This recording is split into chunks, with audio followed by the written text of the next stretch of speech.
What's going on, Laney boy? Not much. What's up with you, Tommy boy? Oh, here filming episode 16 of the podcast. Our first episode since AEW.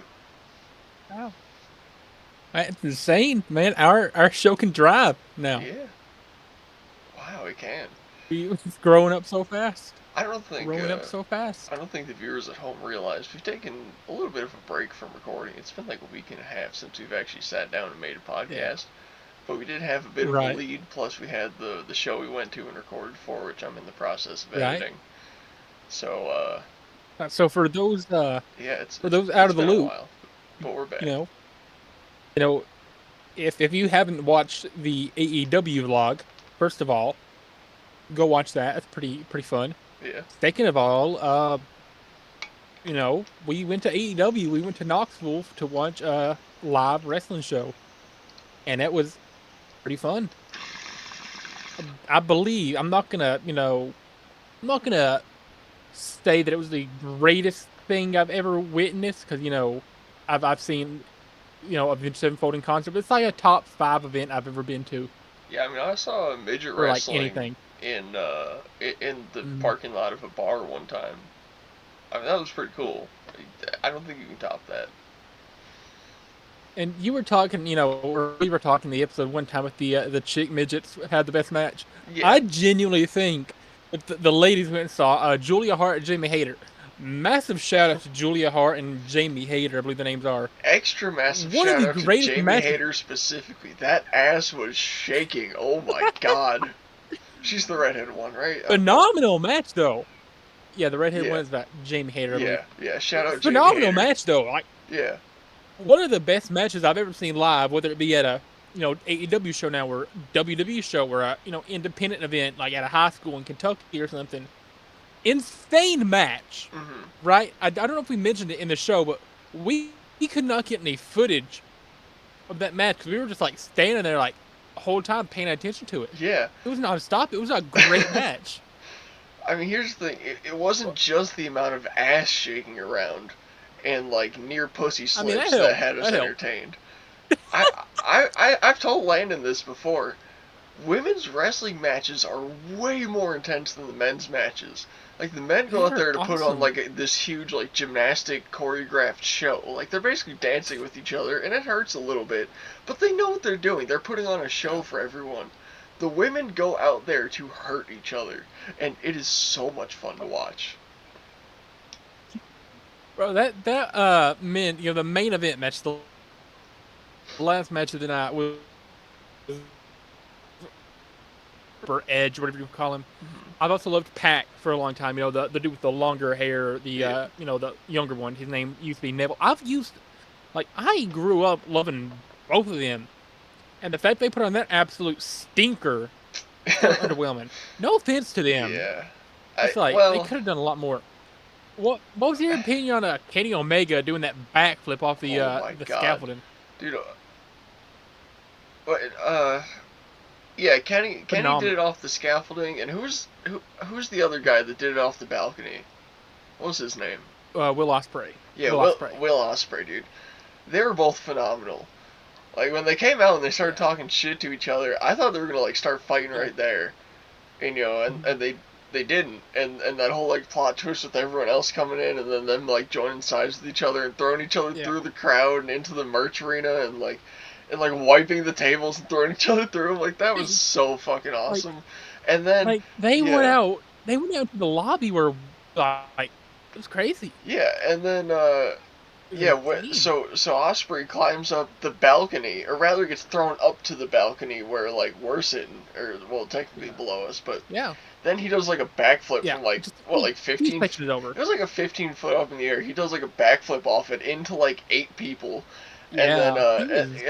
He was insane. Omega was on the scaffolding. He was also about 15 feet up.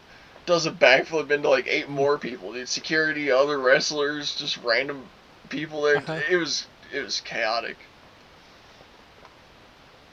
I was reading some Reddit comments after the fact, like, just people talking about the show, and I was bragging like, hey, I was there. I was thinking like I was actually there. Anyway, a bunch of people were saying like, oh, the camera crew missed Kenny's jump. The camera crew missed his They what does missed he call like it? His half of it. backflip.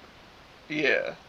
If you watch, well, I didn't see the what do you call it? Like the cable TV event. I think that was a bit longer, had a bit more of the matches.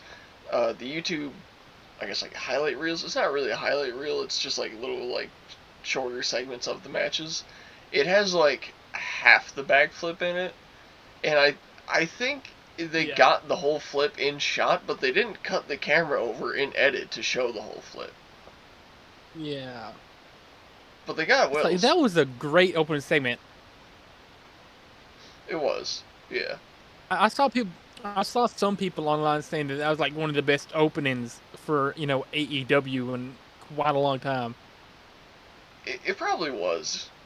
I mean, I loved it. I was intense, and I don't remember who was in the match before that. We had this like preliminary match before they went live on TV, dude. Yeah, That match kind of Crazy sucked. Steve and Serpentico.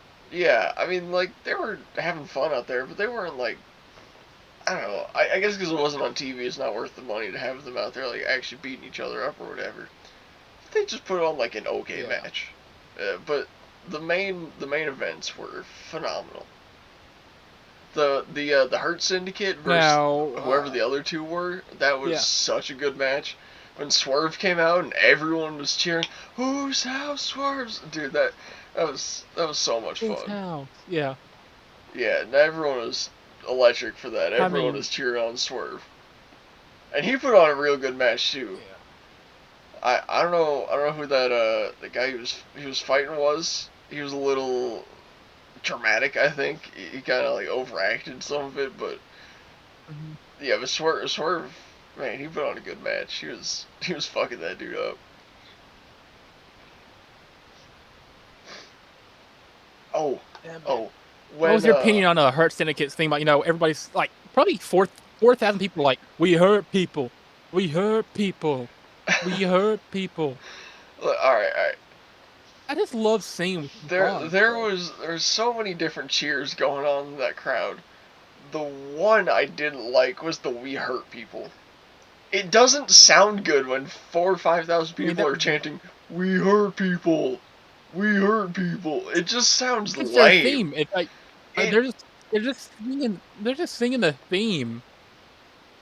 Yeah, but there's got to be a better way to like cheer them in. Like that, I don't know. Just something about it didn't sound right. I feel like there could have been a more like badass cheer for them to do than "We hurt people." Yeah, but like that's what their walkout song says is we hurt people, we Yeah. hurt people, we hurt people. It's like everybody's saying like with the swerve strict like swerve when I drive, swerve when I drive, I swerve when I drive. That's his song. Four Yeah. thousand I mean that people was sing it. better I though. swerve when I drive sounds pretty dangerous, but it also sounds really cool. Yeah, that's the How thing. about It all of us it singing sounds for cool. Adam Copeland's theme? I don't remember what Adam Copeland's was honestly. Like, remember the one that opens with, like "You Think You Know Me"? Ba da da da da da da da da da. I'm not gonna do the whole intro, but it's like on this day I see clearly everything has come to light. Bitter place and a broken dream. That song. I'll have to take your word for it because honestly, I Leave was not it paying all attention to it. behind.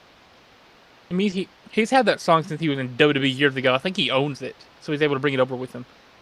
Can I just say, when Kenny You know walked that out and the fireworks started going off, mhm, holy fuck was that yeah, loud? yeah. It He does was not like the sound only loud on TV person when the you entire watch the night to have video. him. Yeah, when you watch the videos, it Mm, doesn't sound that loud. It was insane in there. The way it reverbs off all the walls, you hear each explosion like yeah, 8 times. So it was yeah, yeah. it was like being inside of a cannon going off in there. It was so loud, but it was worth it. It's a relatively small arena, Yeah, but it was it's packed like out. it's like the size of a high school It was gym. a little bit bigger than a high school gym, I'd say, but It was I don't think smaller a than high school mine. gym's gonna fit 5,000 people. I mean, mine only fit like 1,000 because it only had like one row of A seats. But little bit bigger. yeah, the actual Yeah. gym in my high school was bigger than that. But yeah, pretty big. A little bit I don't bigger know, than high school gyms I've seen. medium-sized building, I would say, in the scope of all buildings. It's for an amateur. Well, I don't want to say amateur. It's for like a minor league hockey team who plays there usually. Yeah, the Knoxville Ice Bears. That's their arena. Yeah. I know I had a Oh, shout mice out problem on the. Serpentico. You know the mascot. Yeah, I know I had a mice problem on the last episode. That's not what's going on now. I can hear a squirrel running on my roof. It's literally like dashing back and forth on my roof. It it's kind of annoying. Did you even get the mouse out since we last talked? Yeah, I got it out. Okay, I was wondering because I hadn't heard an update about that. Yeah, no, I heard the squirrel on the roof. I was like, is that fucking mouse again? And I listened to it. It was like going all the way that way and back, and I'm like, oh yeah, that's on the roof. Yeah. One thing I want to throw out there real quick before we move on from the whole AEW thing. You know the like preliminary match. It wasn't televised. You know, Crazy Yeah. Steve versus the Great Arizona Can or Purple Arizona Can, whatever you said. Mm-hmm. Yeah, I love the how his purple name is Arizona Crazy can. Steve. Steven! Yeah, remember Crazy Steve? Let's go, Steven! I love you, Steven! Yeah. Let's go, Steven! That kid was hilarious. I love you, Steven! Oh man, I mean it was funny the first 8 or 10 times. Dude, but after 7 minutes of hearing "Let's go, Steven!" it started getting a little bit old. If you're that person, I'm sorry, but no, I thought it was hilarious, man. I was totally with you. What I thought was even funnier was like the crowd heckling. When Will was out and he was talking on the microphone, but before Kenny took it, like he took a moment to pause, and someone goes, "Eat shit, Will!" You hear it perfectly in the video too. I so badly wanted to yell that grab his dick and twist it. I never did, but I thought about it a few times. I was so hoping you would. Next time we go, I need to break that out. Yeah. Next time we go, I'm going to break that out. We both I don't think I can do that at midget wrestling because that's yeah. I don't think we can do that at midget wrestling because that's more of like a family oriented event, and I'm sure we'll get kicked out. Yeah. But next time WWE or AEW comes, we got to do that. No, I'm definitely down to go to more shows. That was incredible. Listen, I'm telling you, I'm telling everybody listening to this or watching this, if you've never been to a live wrestling event, outside of midget wrestling, because that's more of like a gimmick thing. If you've never been to WWE or AEW or whatever other big promotions, just go to a show just to experience it. I mean, immediately you'll become friends with everybody you're sitting with. Oh yeah. It's fun. It's entertaining. It's loud. It's just America summed up in a sport, basically, in professional wrestling. Yeah, I've never been in such a big crowd of nice people. Like everyone just wanted to make sure they were in the right seats or that they were comfortable where they were. Everyone was being nice to each other, making room to pass by. I was like talking about the wrestlers, just like random people. Like you were talking to the guys next to us for a while. Yeah. I was like, man, these guys are just cool. I was talking to this late 20-year-old dude sitting next to me, him and his buddy, about my wrestling crushes growing up. And some chick popped up and was like, "Yo, is that Sasha Banks?" And I'm telling him "Yeah, man, that was my first wrestling crush 9 years ago." And he's like, "Man, I'm old. How old are you?" And so I'm like, "I'm 19." It's like, "Oh, I'm 29." And my first was Tori Wilson. So you'll never meet a nicer fan base than wrestling fans. I'm not even trying to be narcissistic here. I'm legitimately saying. I would say they just want everybody around them to have a good time. I would say their niceness level maybe rivals heavy metal fans. Yeah, bro. Me, I like a lot of heavy metal music. I've going to a metal concert, whatever. No matter who you're around, they just want to make sure you're having as good a time as them. Yeah, it's when I went to Five Finger Death Punch, my first concert. I was on the floor, right? everybody around me just like, having a good time, talking to each other between the, artists or between songs. It was like a community. Yeah, it's Did I ever fantastic. tell the story of how I caught a, did I ever tell the story of how I caught a guitar pick from Brantley Gilbert? Oh man, you've told me 3 or 4 times at work. I don't know if you've said it on the show. Okay, so my first concert ever was back in November 2022. It was Five Finger Death Punch, right? The openers were Corey Marks. Shout out Corey Marks. I love him. Corey Marks' music is awesome. And the second opener was Brantley Gilbert. Anti shout at Brantley Gilbert for like an hour and a half. He What? just played songs about dirt roads and trucks, right? Oh, yeah, facts. And he had like 27 guitar players up there with him. Okay, that's an exaggeration. He's more like 3 or 4 guitar players up there with him. 3 or 4 guitar players on top of Brantley Gilbert himself and a drummer and whoever else had to like help out. Anyway, one of his 417 guitar players throws out a guitar pick, right? It slides next to my foot, so I catch it, put it in my pocket. I'm like, okay, hold on to this. A couple minutes later, this bimbo college chick comes up behind me. He's like, she's dressed in like Daisy Dukes and Yeah. like a flannel shirt and a cowgirl hat and everything. And she's like, "Can I have that? Can I have that pick?" I'm wearing like a Metallica shirt or something Mhm. there. And she's like, "Listen, we're here for Brantley and you're not. So like, can I have the guitar pick?" And I'm like, I kind of want to keep it. And she's like, "I'll give you $20 for it." And I'm Mhm. like, "Deal." I scammed a college chick out of $20 for a Brantley Gilbert guitar pick. Not even one that Brantley Gilbert used, just one of his like backup players used. And see, I wouldn't have done that. I'm kind of a dick to entitled people, or people that like see a Yeah, win and want to get part of it. Speaking of entitled yeah. people, $20. I kind of dealt with one today at the gym, right? At my gym, Okay. there's 2 stations where you can do cable flies, and both of them were being taken up by these. Uh, I'm just gonna say unimpressive guys. All right, I don't want to shit on anyone's progress, but these guys weren't in the best of shape. I'm not gonna say I am either, but like, I'm pretty big, pretty defined. These guys were, look. Way better shape than I'm in. I mean, these guys were looking like first month in the gym, just got a pump kind of deal.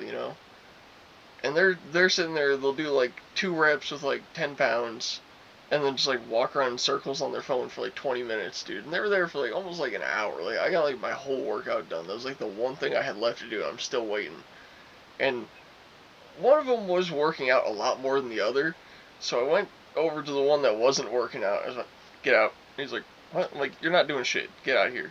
He's like, "What are you talking about? Like, you've been sitting here on your phone for an hour. You're not doing shit. Get out." He's like, "Okay." And he literally left the whole gym. Like I just wanted him to get Oh, off the machine. I was oh, like pissed off about him being there for so long. He no. straight up left the gym. Did he think you were like a worker or something? I don't think he wanted to fight me over a cable fly machine. Eh. So I again like I'm not a gym goer. I don't work out. I cannot gain like weight to save my life. I've been I think sitting you would around if like you started 160 working for the out. past 2 years. I think I would. Yeah. You gotta force the muscles I to think grow a I little need bit. to start. I need to start. Like, Yeah. how did you get your start? I'm just curious. Like, what was the first like steps you took before you like, got into it as much as you are now? So it's kind of a long journey. It started with like I got really fat at one point. I was up to like 250, right? To this day, I can't get to 250 if I tried. I don't know how I got there, but just eating like just shitty junk food all day, I somehow got up to 250. And I was fat, and I stepped on a scale. I saw it tip over 250, and I went, I got a problem. I gotta lose some weight. So I just stopped eating. Really, like I pretty much all I did was like drink milk. That was like my only source of like any sort of nutrients, and maybe like an apple or like a tuna sandwich. If I got like really hungry. And Right. it eventually got down to the point that I was like 150. I was like anorexic and like I was like low-key getting a bit like delirious. I was so lean. Like there was so little on my body. I was like low-key going a little crazy. So I was like, okay, now I have a problem again. Now I need to add some weight. So I got up to about 180, and I was pretty comfortable there. I mean, 6'3", 180 is pretty lanky. You know, I was fairly skinny. And my friend Logan, he's like, hey, I just started going to Planet Fitness. You know, I got like a referral code. You'll get like 3 months free, whatever. Just like you just gotta sign up. Start going with me. I think you'll like it. I'm like, whatever. All right, I'll do it. So I signed up. And we started going. And, yeah, I just liked it, and I've been going ever since. Now I'm up to 225. Just weighed myself a couple days ago. I did get up to about 238. Was my heaviest recently at like the peak of my bulk. And I was just getting a little fat, like right here, like on the side of my chest. I was getting a lot of fat, and like especially in my stomach, which like the stomach fat always kills me. Like I see that all in flex, and it just like ruins my mood. So I'm like, all right, time to start losing a little weight, get a little leaner, you know. So I'm down to about 225. I'm gonna get down to about 220, and then I want to try and hit 250 again, but I want to be a big 250, you know. Yeah. Is that what you're gonna try to like set your goal weight at whenever you start wrestling for Sean at 250? What the fuck? No. I do. I'm gonna be What kind of weight are again. you gonna be when you start wrestling? I'm gonna be fat at 250. I'm gonna be like not good looking at 250. But there's gonna be so I thought much you said you wanted to muscle. be a. No, but there's gonna be Oh, so much muscle under here that when I get down to 235 after that, I'll be huge and lean mm, and big and muscular, and then I'll get around 240 and I'll just be okay. like comfortable and big and jacked. Okay, so you won't be like around 230 when you start wrestling. Yeah. Okay. I'm trying to think if you're gonna be at 230. Yeah, I mean there. I think we've looked at it a few times for like what your comparisons would be. Yeah, we have. I was curious. Here, give me a second. Kenny Omega, for example, is at 224, so you're around that side. You think you could be doing the stuff that I Kenny was Omega was doing? I was actually thinking that at the show. I was looking at Kenny and I was like, that dude is like my size, like exactly. I could definitely wrestle with that You're dude. closer. You're actually closer to Will Ospreay. Will Ospreay's 6'1", 220. Yeah, seeing him from how far we were, I thought he looked a little smaller than he was. I watched the YouTube videos getting up close to him. He's a okay. Honestly, Kenny's a little shorter than me, so all of his muscles are a little bigger than mine, even though we weigh about the same. But Will is like my exact build. Like me and Will are like clones of each other. If I was British, I'd be Will Ospreay. And it sounded like you smoked 20 packs a day for the past 30 years. He doesn't sound that It's bad, like, you but know, they he's a gave little Will Ospreay the gravelly. mic.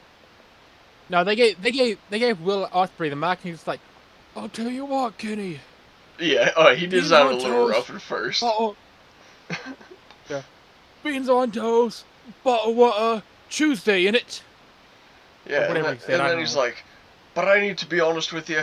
So I can't do British. I can only do Scottish. But he's like, the fuck what was the family's name? The guy in the blue suit. The Don Callis family. Yeah, he's like the Don Callis family.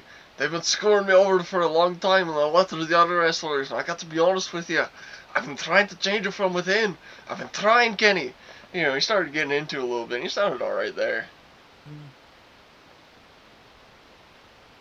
I mean, bro, Don Callis is 6'2", 231. You might be closer to Don Callis. The guy in the suit.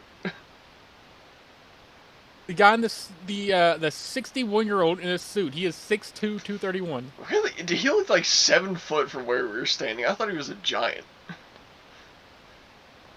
Maybe he I had mean, there's maybe he had some like platform shoes on to add a couple inches. He looked enormous. maybe. I'm trying to think like who else was at that show that we were at that you could like actually compare yourself to. Swerve. What? MJ. How big is By the way, Swerve? MJF. You know the guy that came out and was like talk. You know the guy that came out was talking about like about Jeff Jarrett and saying Yeah. like, "Oh, these hicks can cheer all you want, whatever." The one with the print scarf and sunglasses, Right. right? Right. You know that dude's theme is actually a royalty-free song off of YouTube. He just like ripped a royalty-free song off of YouTube and he used that as his entrance music. Hell yeah. Like technically, if you wanted to use it, you could. Hell yeah. I mean, that's the Oh, way to he's go. 5'11". He's tiny. He's short. Give me a height and weight on Swerve. I'm gonna guess he's like Swerve 6'1", 235. 6'1", 235. He is 6'1", 220. Huh. Yeah, I'd wrestle Swerve. I think you'd put on a pretty good match with Swerve if you were trained. I think I mean Okay, I was see that's the thing. I was you know looking that. at his style. I think we both kind of got the same style, like really athletic, but we're big, so it takes a while to do the movements. Right. Oh, dude, when Will did that How about backflip Shelton? off the ring, like he like ran up the ring, did a backflip into Kenny Omega, dude, that was a crazy move right there. I'd love to see you wrestle Bobby Lashley. Or when Will did like the handspring upside down into the rope, bounced back and like Oh did a yeah, flip into yeah. that one dude. Insane move. I don't think I could do that. That's I don't impressive to think me. I don't think like 80% of the population could do that. That was incredible. Yeah, I mean a lot of the most impressive moves you see in AEW, I think I could either do off the rip or with like a few attempts of practice. That fucking like handspring takedown thing that Will did, there's no fucking way I could ever do that. There's like my wrists don't have the strength to throw myself like that. That's yeah, I shout out Will for that. That was crazy. Hey, bro, Will Ospreay and Kenny Omega are like two of the. No, they were never in WWE, or as far as I'm aware, they never were. They made it like really big over in Japan, and like they're some of the biggest stars that ever come out of that Japanese company. I mean, like there's this guy. He does. His name is Dave Meltzer. He's like the most trusted and like most respected like wrestling journalist in the world. Mm-hmm. And like every time there's like a big important show like pay per view or whatever, he does like match ratings on a scale of 1 to 5. I guess from 0 to 5, 10 is like half star would be like a really really bad match. 5 stars like an all time classic. Mm-hmm. Kenny Omega has been in matches that earn like 6 and 7 stars when he was over in Japan. It Wow. broke the scale. Yeah. Yeah, that's Kenny Omega. And to quote Kenny Omega about Will Ospreay though, it took dive surgery almost killing him for anyone to know who Will was. I don't know if that's true or not, but that's what Kenny said. Oh, I mean, it's a cold line though. Yeah.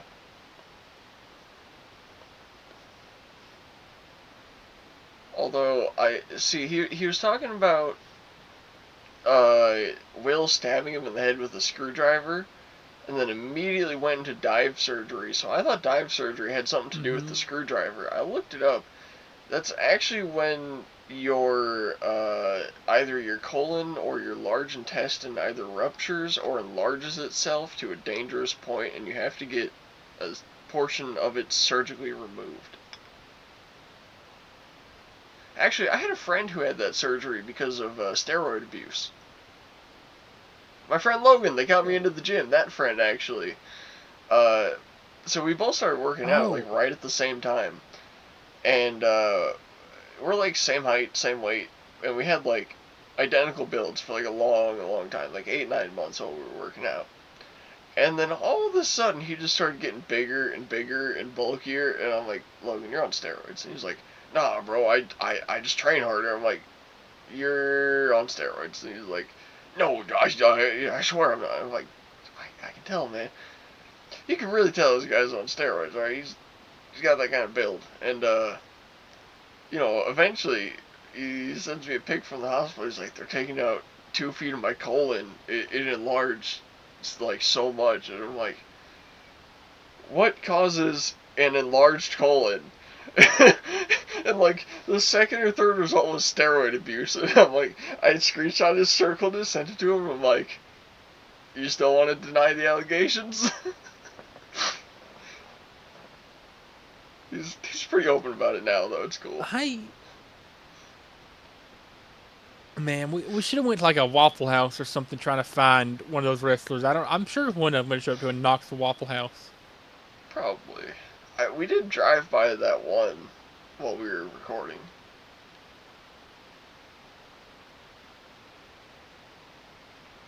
So the question is, when do you want to go back to a wrestling show? When is your next hit? Because it becomes an addiction. Let me check the app where I bought those tickets from. Yeah. Let me check the app where I got those tickets from. I don't think WWE's coming here. We almost forgot a match. The rando match. The hillbilly hick throwing person. Yeah, Hangman Adam Page and the local competitor. I have no clue what his name was. No one does. They didn't announce him. He just showed up, got beat up, and left.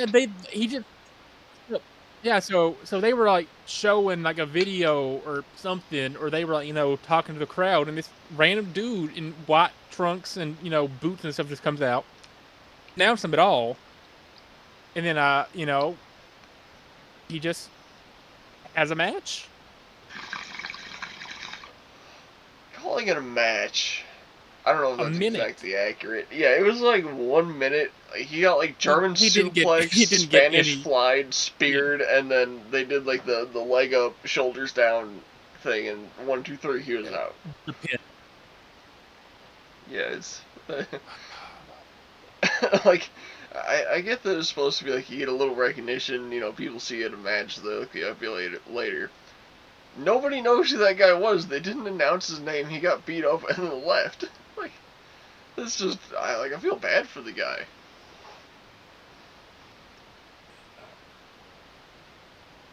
And I'm gonna search for AEW.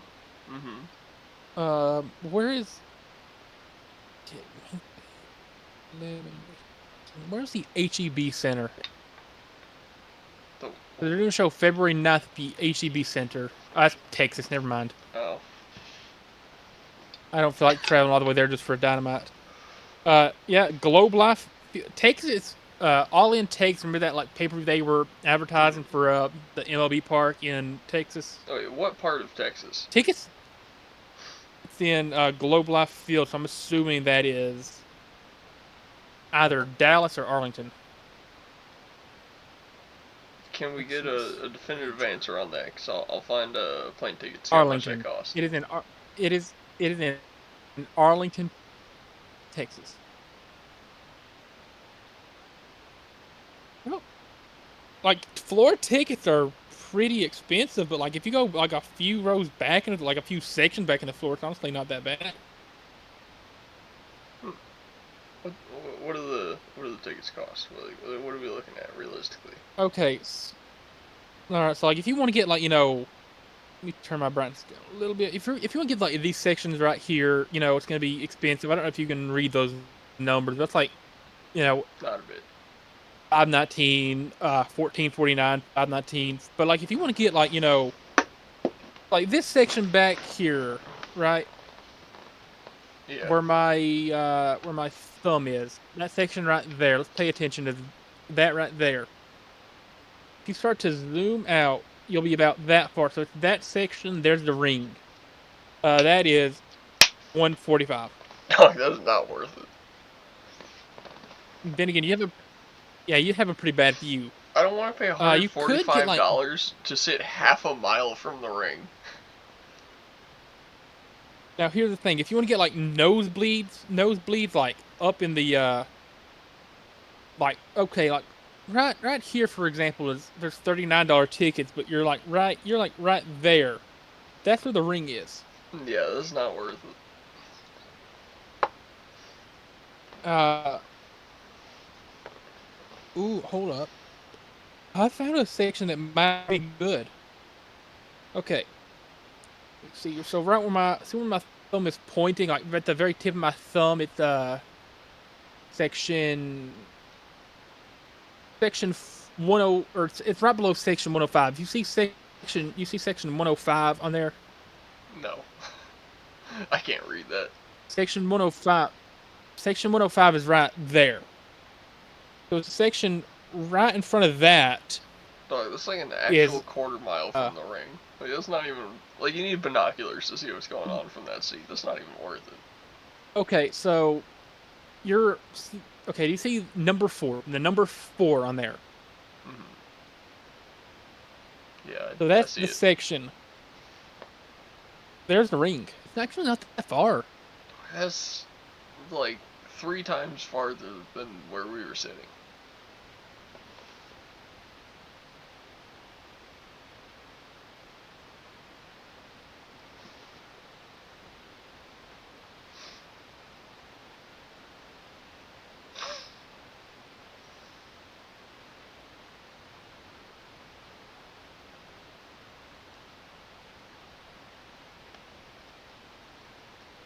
Landon, I think we might have lost your audio.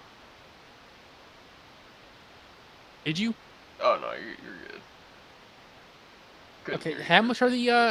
the plane tickets from Knoxville to Arlington? Dog, I don't want to fly to Arlington to sit that far away from the ring. I'd rather just drive to the one in Atlanta.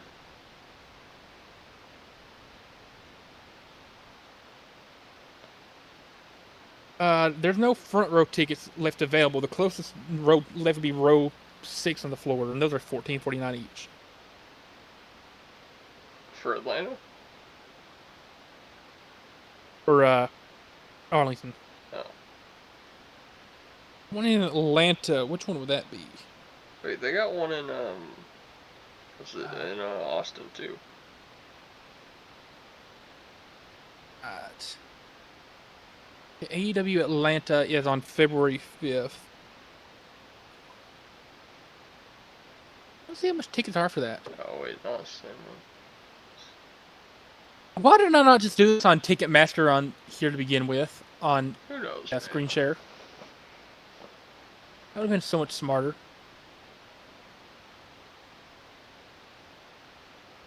Okay. Do,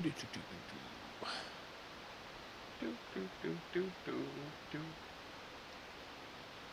I'm just letting it load. So the closest we could sit in Atlanta is Yeah, section you know, 104, which is $38 a ticket. What if WWE Raw is in Atlanta tomorrow? Tomorrow? No, I don't want to go tomorrow. WWE is in Atlanta tomorrow. What if Dakota Kai's there? What if Dakota Kai's there? Dog, I'm not driving to Atlanta tomorrow. To see Dakota. Look, Dakota Kai isn't gonna drag me by my hair into the ring, stomp on my balls, spit on me, and then German suplex me out of the ring. Alright, it's not worth it. Let me see just to make sure. Is she going to be there?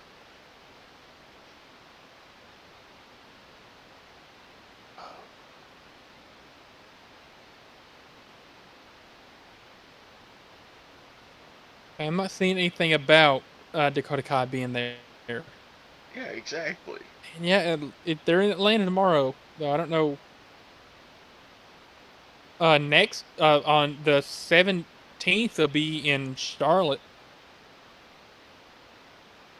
I mean, that's just as far, but perchance. For chance it is just as far. I Nashville on Monday the 10th. I feel like we had this discussion in the last episode. Not gonna lie. Well, I just saw Bo was on Instagram 30 minutes ago, so I sent him a text, and I'm gonna see if he wants to get on. Okay. I've been But trying to yeah, get Bo as I on was here saying so though, they'll be bad. in Nashville. Yeah. Would you go to Nashville on February 10th? Oh, the 10th? Yeah, hell yeah. Where's it at? They'll be in Nashville February 10th. What arena? What Nashville place? is in Bridgestone Arena. That's where the Predators play, I believe. Sun Arena. I mean, it's 3 hours. That's not bad. Yeah, it's there's a little parking right far, next but door, so if we get there early enough, we'll be good.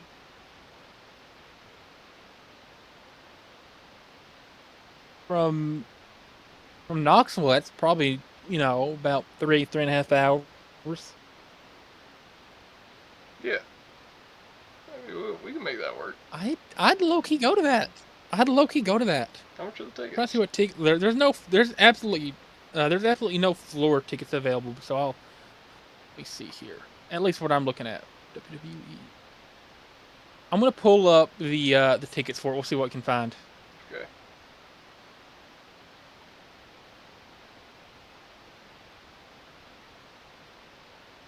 Okay. Monday Night Raw. Here we go. Nashville, Tennessee.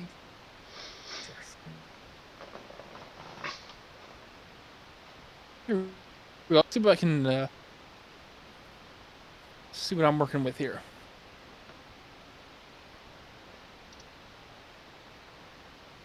This would be for Monday Night Raw. All right. Is it gonna load? Yeah, one of these days. Yeah, this is. We'll get it someday. Tickets. Okay, so it looks like tickets start at 44. We can sit well, not quite ringside, but section 6, row 12 for 161 Yeah, here we go. apiece. Yeah, look at section 6. We can sit in the back of that Here we go. for So 160. here.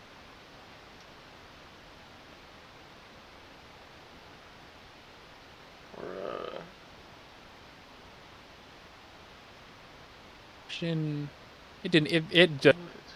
Hey, section 106. You said. yeah, not 6, just 6.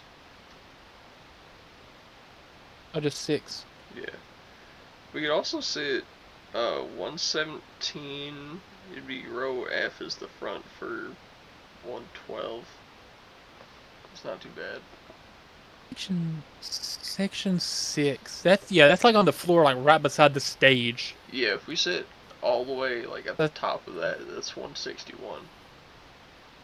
Oh, Well, no, that's like all floor level. That's not Thomas. That's all like floor I know, level. So you'd be I sitting know. like behind people. I'm saying like if you look at the square on the map, we'd be at like the top of the square for 160.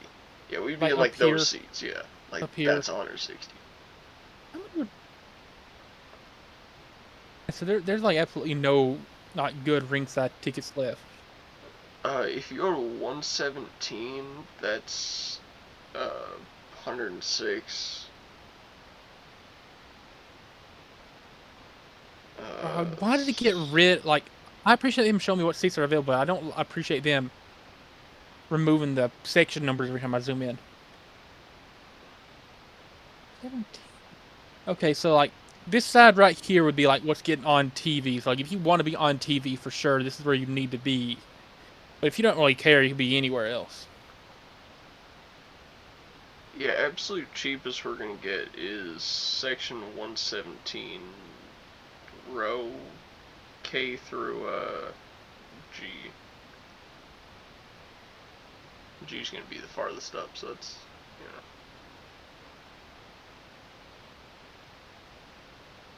Yeah, like those. Hold on.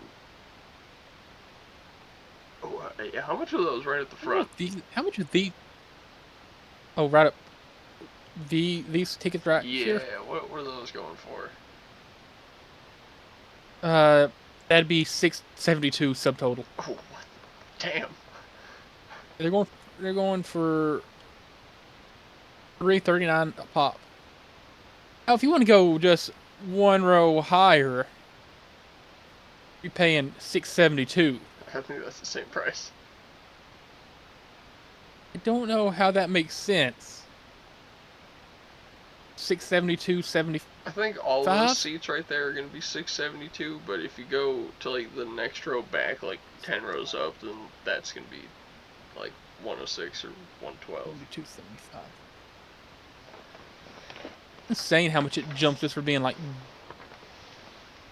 marginally closer. That extra.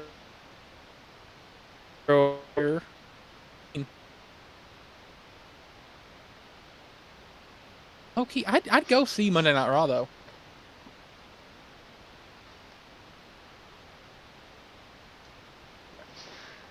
I'm just curious, how much are the tickets like up in the nosebleeds up here?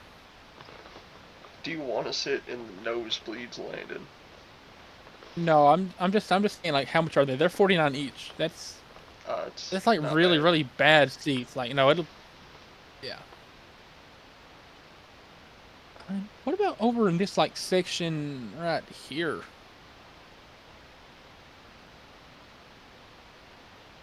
How much are Ooh. Look yeah at these two? section 201. You're straight on with the ring. It's 88 apiece. Section 2. Can I like zoom out Ticketmaster? No. Someone needs to know Ticketmaster that their program here sucks. Section 101 Yeah. right here. I think a seat like right here might be nice. Why do you always take me here if I try to like click on tickets? If I click on a blue ticket, it's fine. If I try to click on a pink ticket, it's not fine. I can tick those off just fine. I want to click one of those, you zoom me out. Yeah, so section 101 is all resale, and apparently Ticketmaster doesn't like when you try to click on resale tickets. Oh. Now they're gonna let me.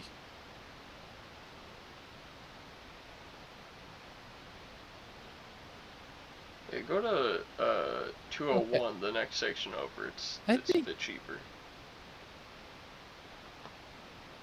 See, I thought that's where I was. No, you're on 202, I think. 201 is like straight on with the ring. Can you please show me the section numbers already, Ticketmaster? No, why would they make it easy for you? Okay, you have to zoom all the way up before you see the section numbers. So you want at 201? Yeah. That's the best we're gonna get, and that's 88 apiece. So it'd be, call it like 180 after tax. 247 after tax. Oh. Yeah, taxes, bro. Or fees. You come over to the one section over. It'd be 158. You'll be sitting at like kind of an angle, still kind of straight on. They're cheaper than 202. Okay. Oh, 203, dude, they're even cheaper. Dang.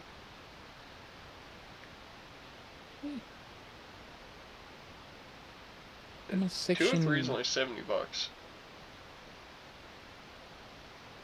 So what would this section right here be?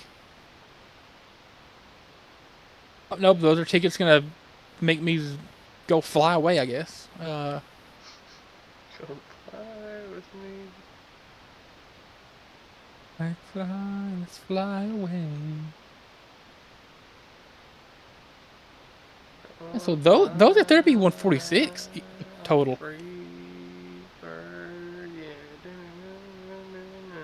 Yeah.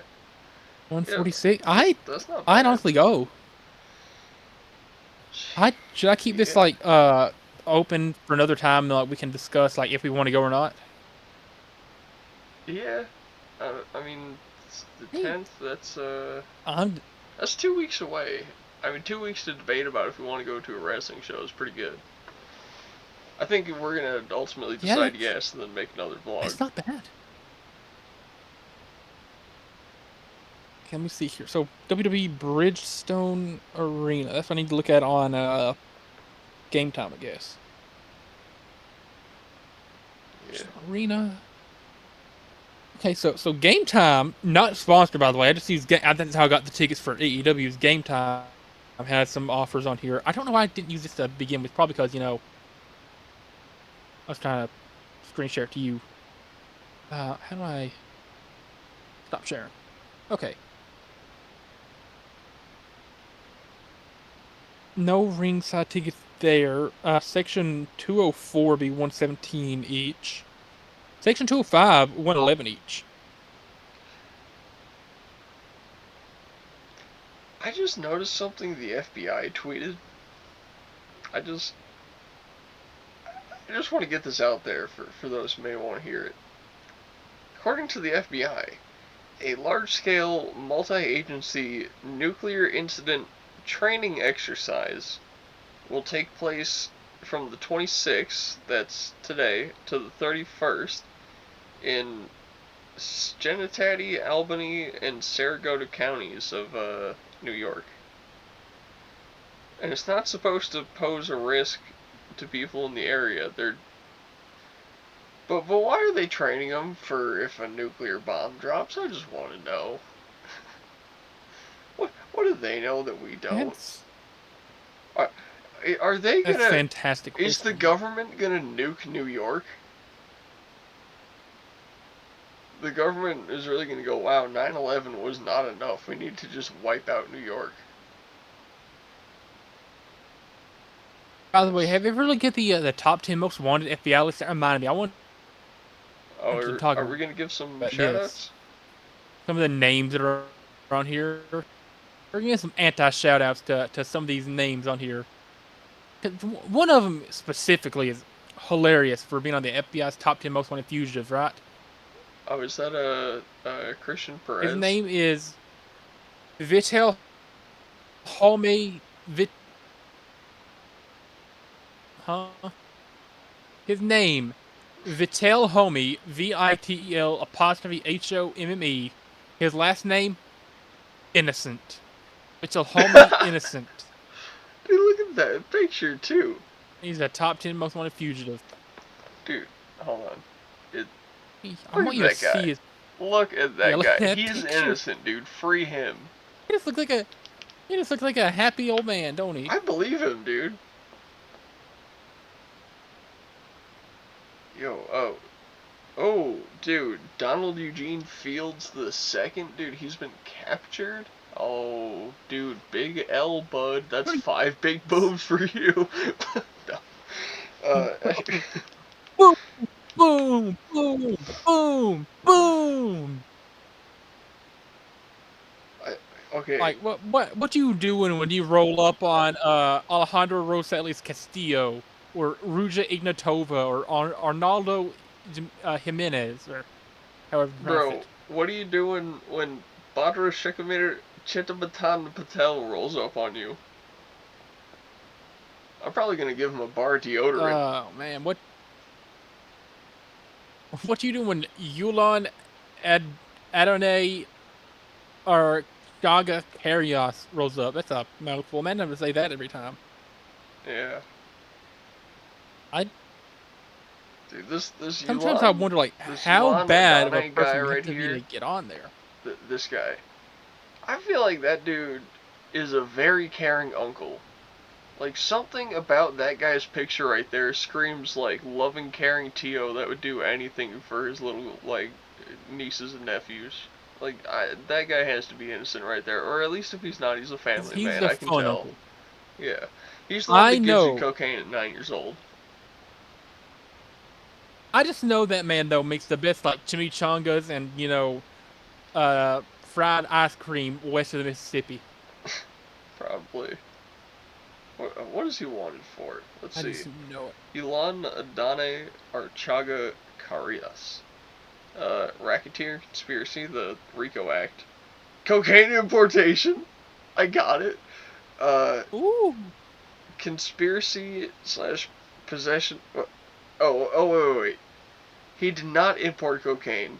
He was conspiring to import cocaine. He had possession of machine guns and conspiracy to possess machine guns, so I guess he was planning to buy more. How does that put you on the top 10 most wanted?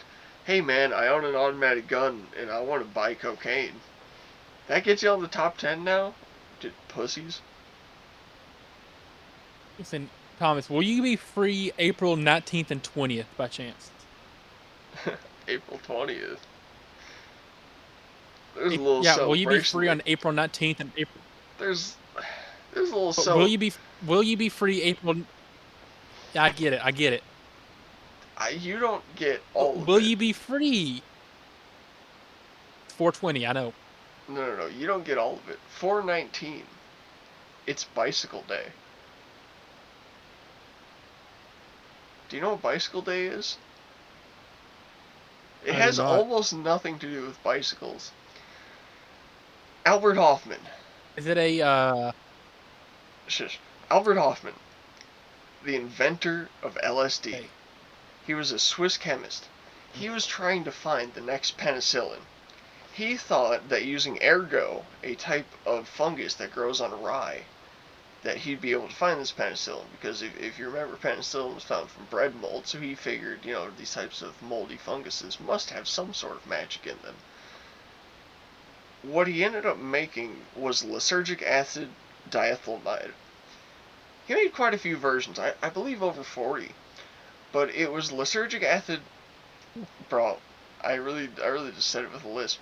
Lysergic acid diethylamide, uh, 25 specifically, LSD/25. That one, he accidentally spilled some onto his pinky finger, and he looked at it, and he went, well, trying to make medicine should be safe. It's not clear how much he ingested, but he took the first acid trip in human history. And Oh. when he was riding his bike home from uh, from the chemistry lab, he had a very, very profound trip. And I'm gonna find the picture of it. He painted a picture, or drew a picture rather, of how he felt during his trip, and that is this picture right here. This is the official Hey. picture of Bicycle Day. So it's tradition on Bicycle Day, you trip on acid all day, and then you wake up and you smoke a bunch of weed on 420. So unless you want to do that with me, I will most likely be busy. Oh, I was gonna say, uh, anyway, so you're gonna be busy April 19th and April 20th. Perchance. So you wouldn't want to go to Las Vegas on April 19th and April 20th specifically I don't want to go to Vegas. That's so expensive. for WrestleMania? That's that's more expensive than just going to Vegas. No. Are you gonna John finance this Cena's whole gonna be thing? there. Are you gonna finance this? I don't want to spend my money on it. If if I can if I can gamble enough money and finance it, would you go to Vegas on April 19th and April 20th? If I can finance a like $5,000 WrestleMania trip, would you go? if you fly me out to Vegas, we get a hotel room and you get the WrestleMania tickets, yeah, I'll go to Vegas with you. I will not Oh, spend my hotel heart. room, one better too. That's up to you. I will not spend my hard-earned dollars on going to Vegas. There's nothing I want to do there. You know what Vegas has, right?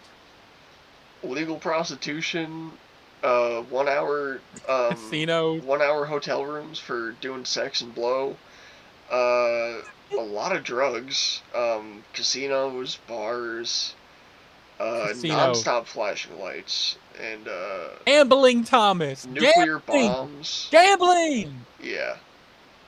All right. You know what? You know what? Gambling. If you get me all the way to Vegas, I will take 100 of my own dollars and gamble them alongside you. If I lose that $100, I will hate you forever and hold that against you. If I win any sort of amount of money more than that $100, I'm cashing out and never betting again in my entire life. There's just a problem. You can't bet alongside me because I have to be 21 to go into a casino. It depends on the state. What is it in Vegas? Ooh, I'm pretty sure it's 21 in Vegas. I know in Kentucky it's 18, but Yeah.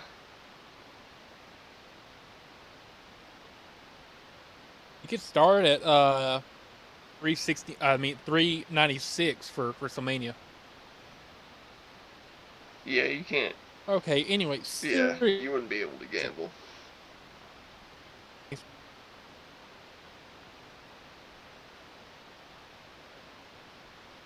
SmackDown. Where's SmackDown gonna be?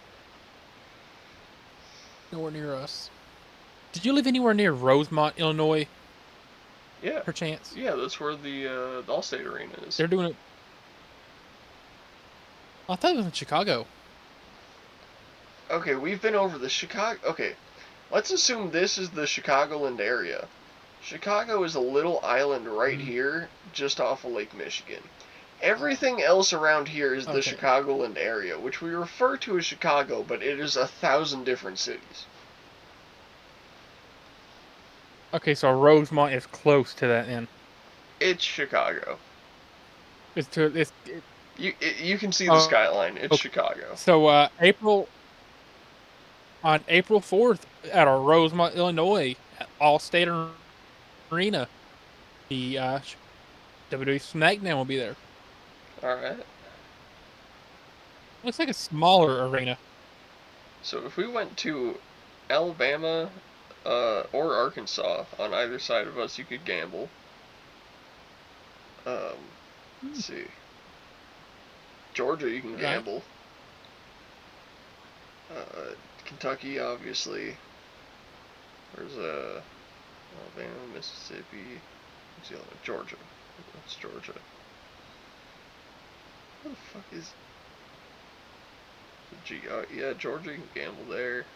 I think I already said that. Yeah, I mean, that's like all the states around us you can gamble in. You try to What go about the to Carolinas? Minneapolis in August? It's Minnesota, right? Uh, Yeah, I maybe. think it's gonna be Minneapolis. Hold on, let me check. Oh, yeah, you can gamble in both the Carolinas. No, you can gamble in Tennessee. It's 18 in Tennessee. Online it's 21. Oh, Yeah. 2025. That's gonna be a MetLife. Then why is it advertising for Minneapolis? I'm trying to go to East Rutherford, New Jersey, which is right across the river from New York on August 2nd and August 3rd. Uh, that's not that far of a drive, Basically, is it? basically New York for SummerSlam. I'm trying to think. That's. It's gonna be I can't some. just. It's I gonna be can't just some. get If direction they're to doing this New Jersey. stupid 2 night bullcrap, I hate it. Um,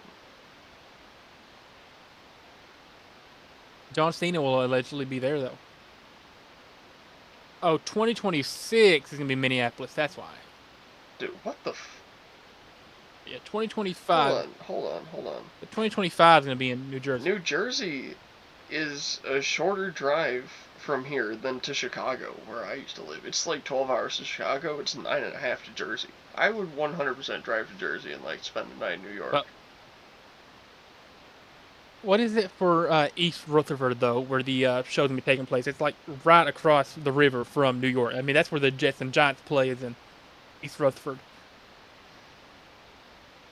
10 hours. It's 690 miles. Not terrible. Yeah. I mean, well, actually thinking about it, that would mean you'd be doing an average speed of like 70 the whole way there. Not that Ooh, my car can't do right. 70, but my car, because it's a Honda, has this thing called VTEC. And because it's a very close range 5 speed, from 70 and upwards, I'm in VTEC, which means I get about 4 miles per gallon as opposed to like 40. So it would really be like 12 hours because we'd be doing like 60 miles an hour. That's a bit far. Oh, okay. So no to SummerSlam this year then. Looking like. Unless I have a new car by then, because I am planning to get a new car, and I'm gonna get something that can like comfortably do 80, because it's so annoying having 100 horsepower and barely being able to do 60. Also, you would hate doing 12 hours in my car because I mean, you were in it for a bit. Yeah. It's kind of loud. At 65, though, it's just going, bah! Just insanely loud. It drones out everything you could ever hear, and it's bad. I hate doing road trips in that car. Also, can I say anti-shout out to West Virginia? Like, can we get rid of West Virginia and just incorporate it into the surrounding states? Same with Wyoming. Let's get rid of Wyoming and incorporate that into the surrounding states. That's those two states we Like, don't need. does Right anybody there. actually live in Wyoming? No, no, it doesn't exist. Like Wyoming, I'm convinced Wyoming just like is a government scam. It's a government scam. Well, okay, You know how many people I've ever met who are from Wyoming? 0. Zero. Let me tell you why, though. Something like 95% of Wyoming is government land. So almost nobody can Right. live in Wyoming because there's not enough space for enough people to live in Wyoming to where you'd know someone from Wyoming. You kind of have to be born there to live there. So that's why you never meet anyone from Wyoming because there's genuinely nothing there except for a few towns and some highways. Like their biggest town is probably Yeah. So Casper, we which don't has like know the 50,000 people.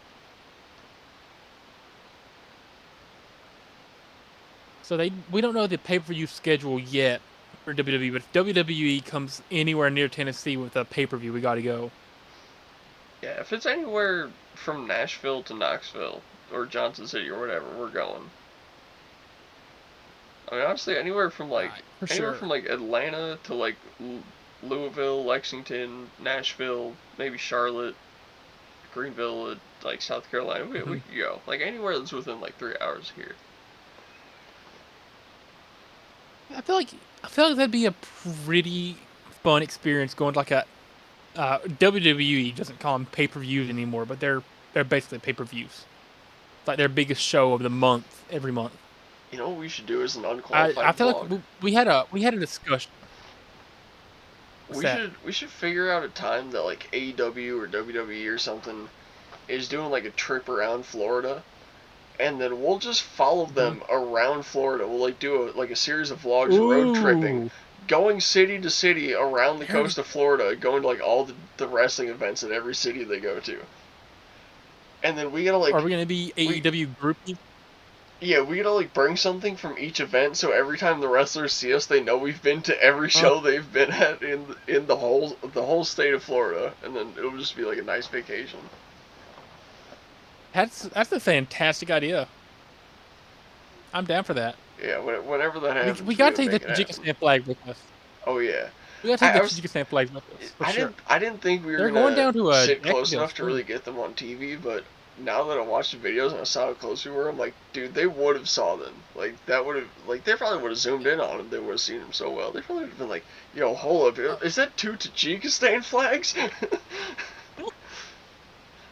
we'd be the only people in that entire arena who recognize Tajikistan, but Yeah. people can bring in cardboard signs. I'm sure we can bring in a 3 foot by 5 foot flag. I was surprised that many people had signs because like at the start of the thing they had like the rules coming up on the board and they're like do not disrupt anyone's view of the show and like 50 people like had their signs up and Oh, I'm let like me. man that's but yeah no I think I we could present we to could you. 100% get our Tajik flags on there. I present to you, Tommy Boy, WWE in the My mom makes a great 1990s. lasagna. This was in 2010s, but yeah, back in the 1990s. Look at this. Yeah, Every single person brought a sign. okay, that's pretty This is one cool. of my favorite. Macaulay Culkin is my homeboy. Goldberg eats corn the long way. Shout out, Never seen shout out man cows boobies. for the I just boosters. did your sister. Have you heard? You've heard the Austin 316 reference, right? No. Okay, so there's, long story short, there's a dude who did a promo talking about an opponent who was religious in real life. He's like, "Oh, you talk about John 3:16? Here, Austin 3:16." Like his whole personality, his whole like catchphrase for the next, 30 years was Austin 3:16. Well, Mm, hard 24/7. nice.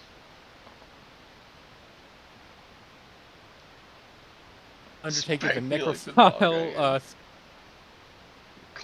Clinton loves Spank me head. like the dog I am. Clinton loves cat. Oh, so yeah, 90s WWE was a phenomenal time for signs. Yeah. So I'm mostly surprised people don't bring signs anymore. It's like such an engraved part of wrestling culture that you can bring a sign and you try to get noticed by fans. Like the announcer that was coming out there like during intermissions and stuff between matches and saying like, "Oh, we have a sign out there for Kenny Omega. It's Mm-hmm. my 16th birthday. Happy birthday from AEW. Yeah, that We that got a was bunch of pretty cool. referees out here. The You could have announcer mentioned the guy in the blue flag." suit, he was really cool. Tony Schiavone, or no, not Tony Schiavone, Justin Roberts, the ring announcer. Yeah, yeah, he was cool. The dude that was Oh, like saying like the, shout out Bob. but if you know, you know. Shout out Bob To the ones who and Bob's don't son. know, to the I think ones was who there. don't know, there's this guy Bob. He's probably like a sound guy or something. Maybe helps with like stage direction. I don't know what he does, but in between rounds, he was walking around the pit, and whoever you just Justin Roberts, he was giving some shout outs to the crew, and he's like, "We got Bob over here," and everyone's like, "Yeah, yeah, Bob, let's go!" They're cheering so hard for him, and every time Bob So came out, yeah, the crowd went so electric Bob for just Bob. yeah, yeah. So Bob, walks over there. He gets up on the steel steps, the steps at the corner of the ring. And he's just going like, "Hold on, let me set this up so I can fully imitate the Yeah, greatness of Bob." He's just standing there like, just like basking in it. yeah. And then at one point Shout out he that got like in the Bob. ring, started walking around the ring, and everyone just, dude, it got so loud in there from everyone just, "Yeah, Bob!" From Thomas. If there's anything you want to share, I'll be gone for like 30 seconds. I got to take my first break of the episode. I've Oh been doing man, good about all not right. taking them recently, but I'm already half a bottle in. We're gonna take a pen rip for the entire time you're pissing.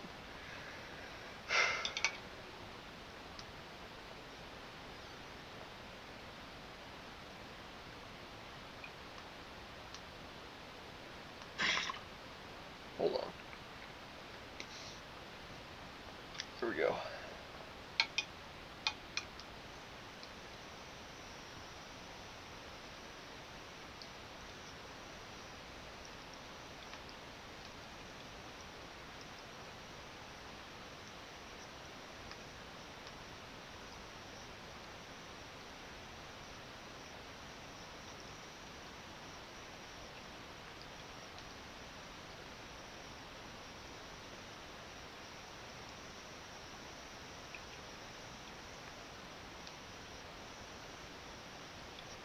Have you just been taking a longer the entire time?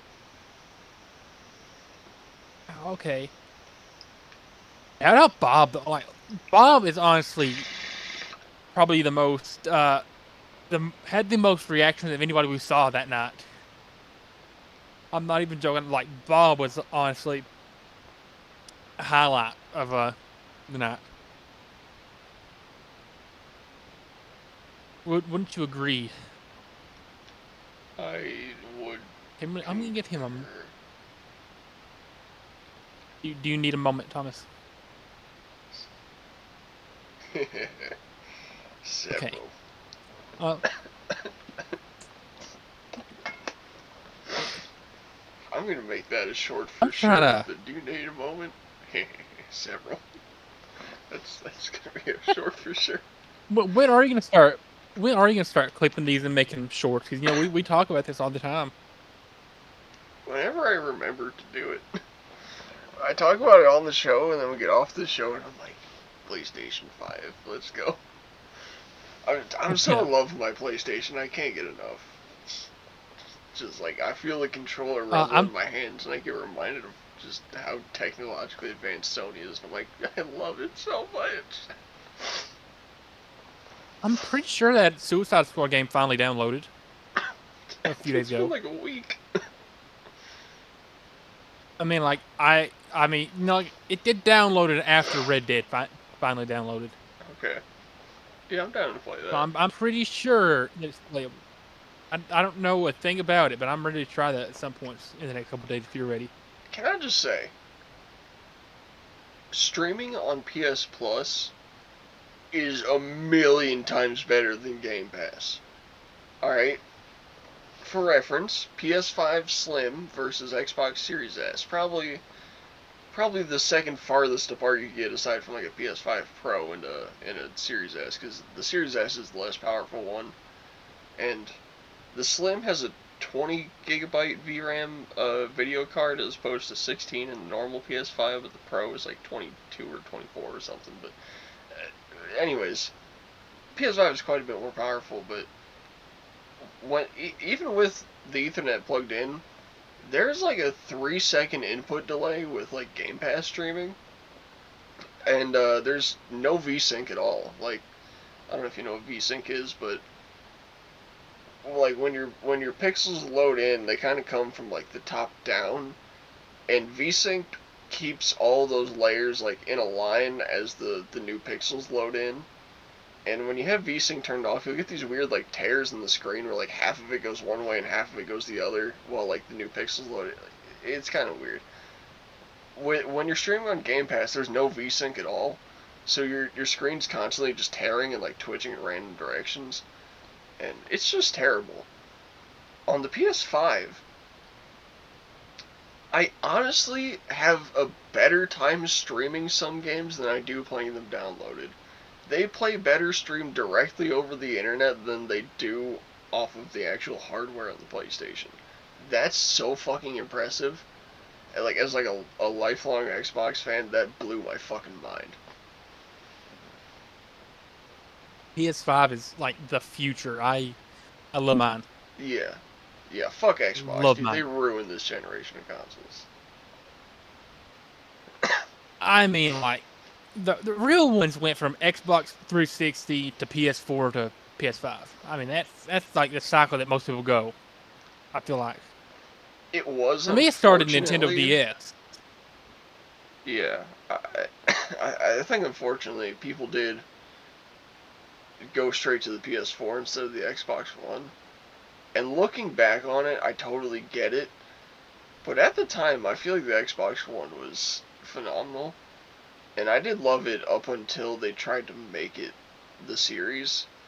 Because they did a console update that, first of all, bricked like half of the OG fat Xbox Ones, which I had, which is the only reason I got the Series S. I would have never bought that if my console didn't get bricked from that update. But basically, it just put the Series dashboard onto the Xbox Ones, and it just took all the identity off of the Xbox One, which really sucked. Because that was a pretty good console, I felt like really not enough people cared about. I feel like it was way better than PS4. I had both. It was way better. See, I've played on the Xbox One. I've only had PS4. I feel like PS4 is a lot better. Yeah. I just No, I agree. PS5's I've the goat sunk though. now. At PS5 is gonna be hard to top. I'd love to see what they're doing for PS6 in 3 or 4 years.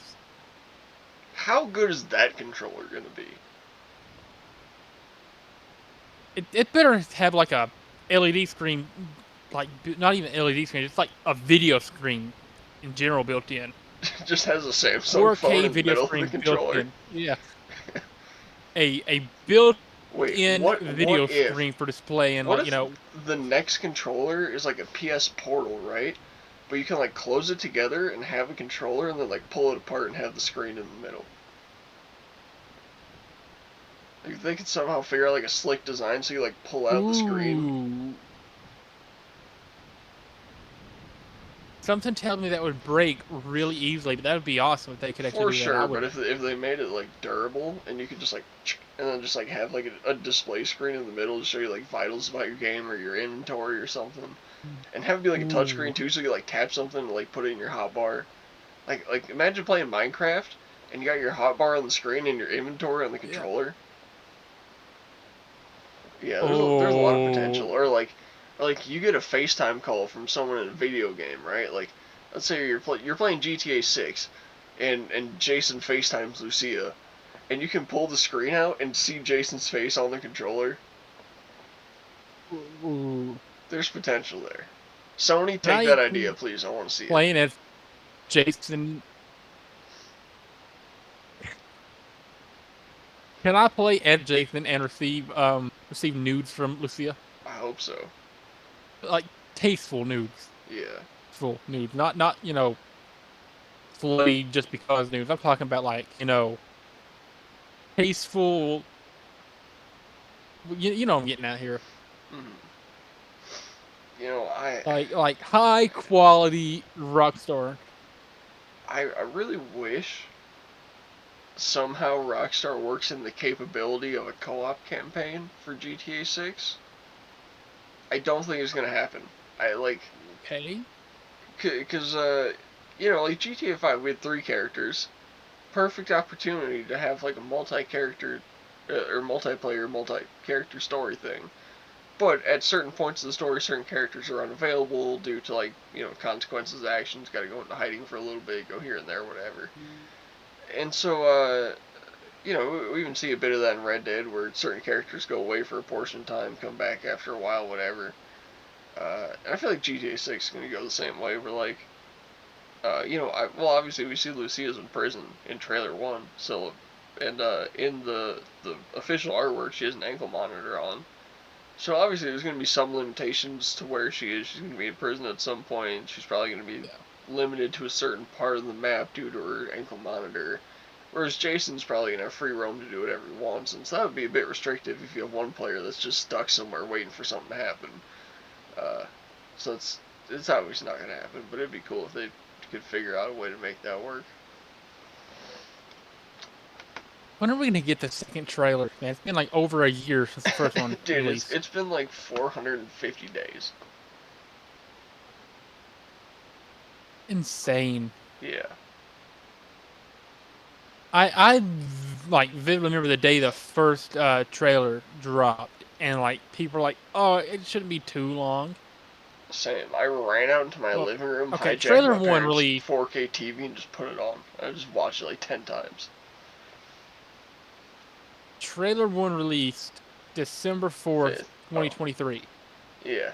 It is now the day we're recording this, January 26th, 2025. Yeah. And we've not heard another word about GTA 6. Actually, They're not is that like, getting any teasers, no news, it's not no quite 400 days, screenshots, no. no trailers, not even, Oh, wait. they not even confirmed, like, like they said it's coming 2025. That's what the Yeah, only thing they yeah, confirmed. They've not said anything else shit. about it. Yeah, it's been over 400 days. Yeah, and like I've mentioned before on here, they always do trailer 1, screenshots, typically with the delay announcement, and then trailer 2.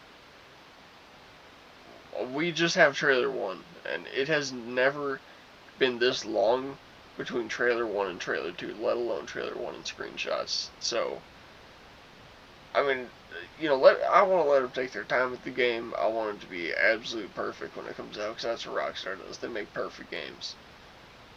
But the fact that it's been the longest it's ever been between 2 trailers, and we haven't even got screenshots, means we're probably gonna get like trailer 2 and screenshots with the delay announcement, and then we'll get like a third trailer. Like, I bet they break the cycle this time because it's gonna take so long.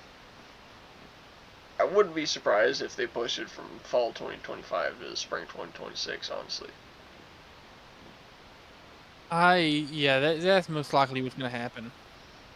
And you know That what? that's That's how alright. that's how they seem to. It's just I love just the how fact that they've GTA 6 still never exists is re- it's crazy. still never released the name of the real name of Jason, but people are just like riding with it.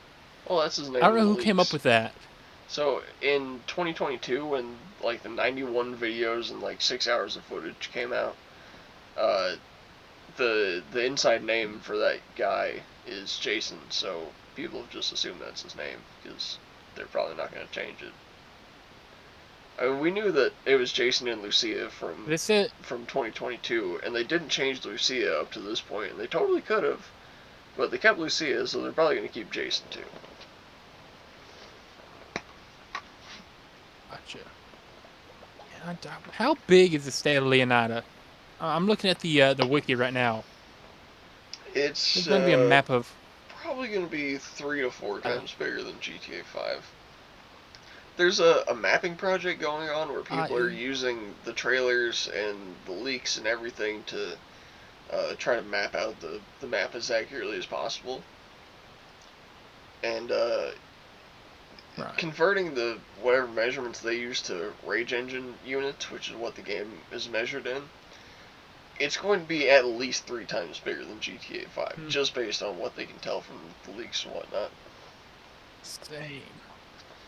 Yeah, but Same. when you look at the I'm ready general for it. dimensions of the map just using the leak details, it doesn't look anything like Florida, and people are thinking that if it has a panhandle, like actual Florida does, that goes off to the side, it'll probably be closer to 4 times as large.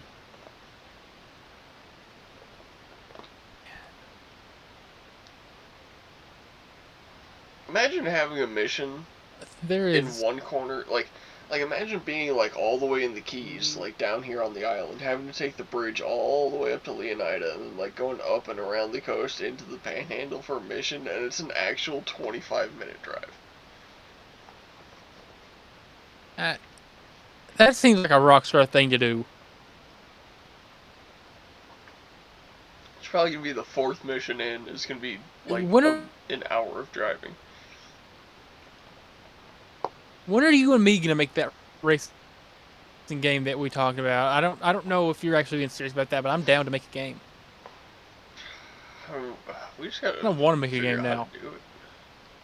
Well, you need a computer to do it on, and frankly, I need a better computer to do it on.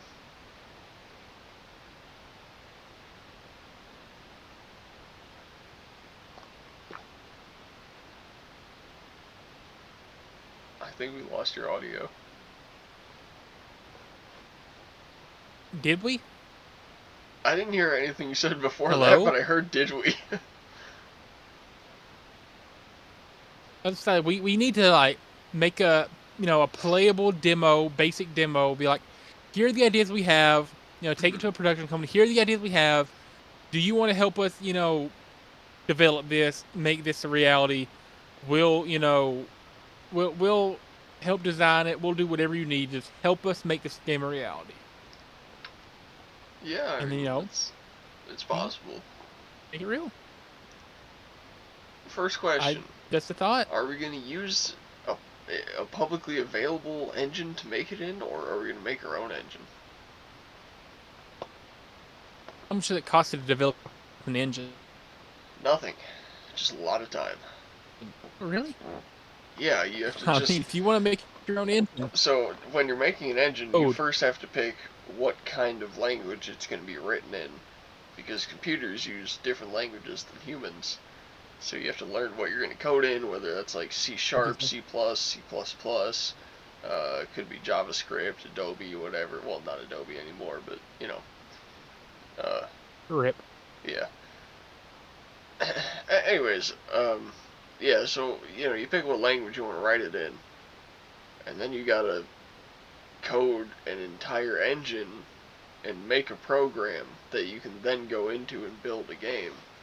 The benefit to making your own engine though is if like, let's say you're using Unreal and you have an idea for something, and there's just no way to code that in Unreal because of X and Y limitations. If you have your own engine and you run into a limitation, you can go, hold on, click, click, click, code whatever in. Alright, I don't have that limitation anymore. I expanded these, parameters here, and then you can start doing what you want to do. Okay. You probably do, or would you take one that's already pre-existing and just roll with it? here's the thing. Do you want to spend a year making an engine to then spend a year making a game, or do you want to download Unreal and spend a year making a game and have it be like 3/4 as good?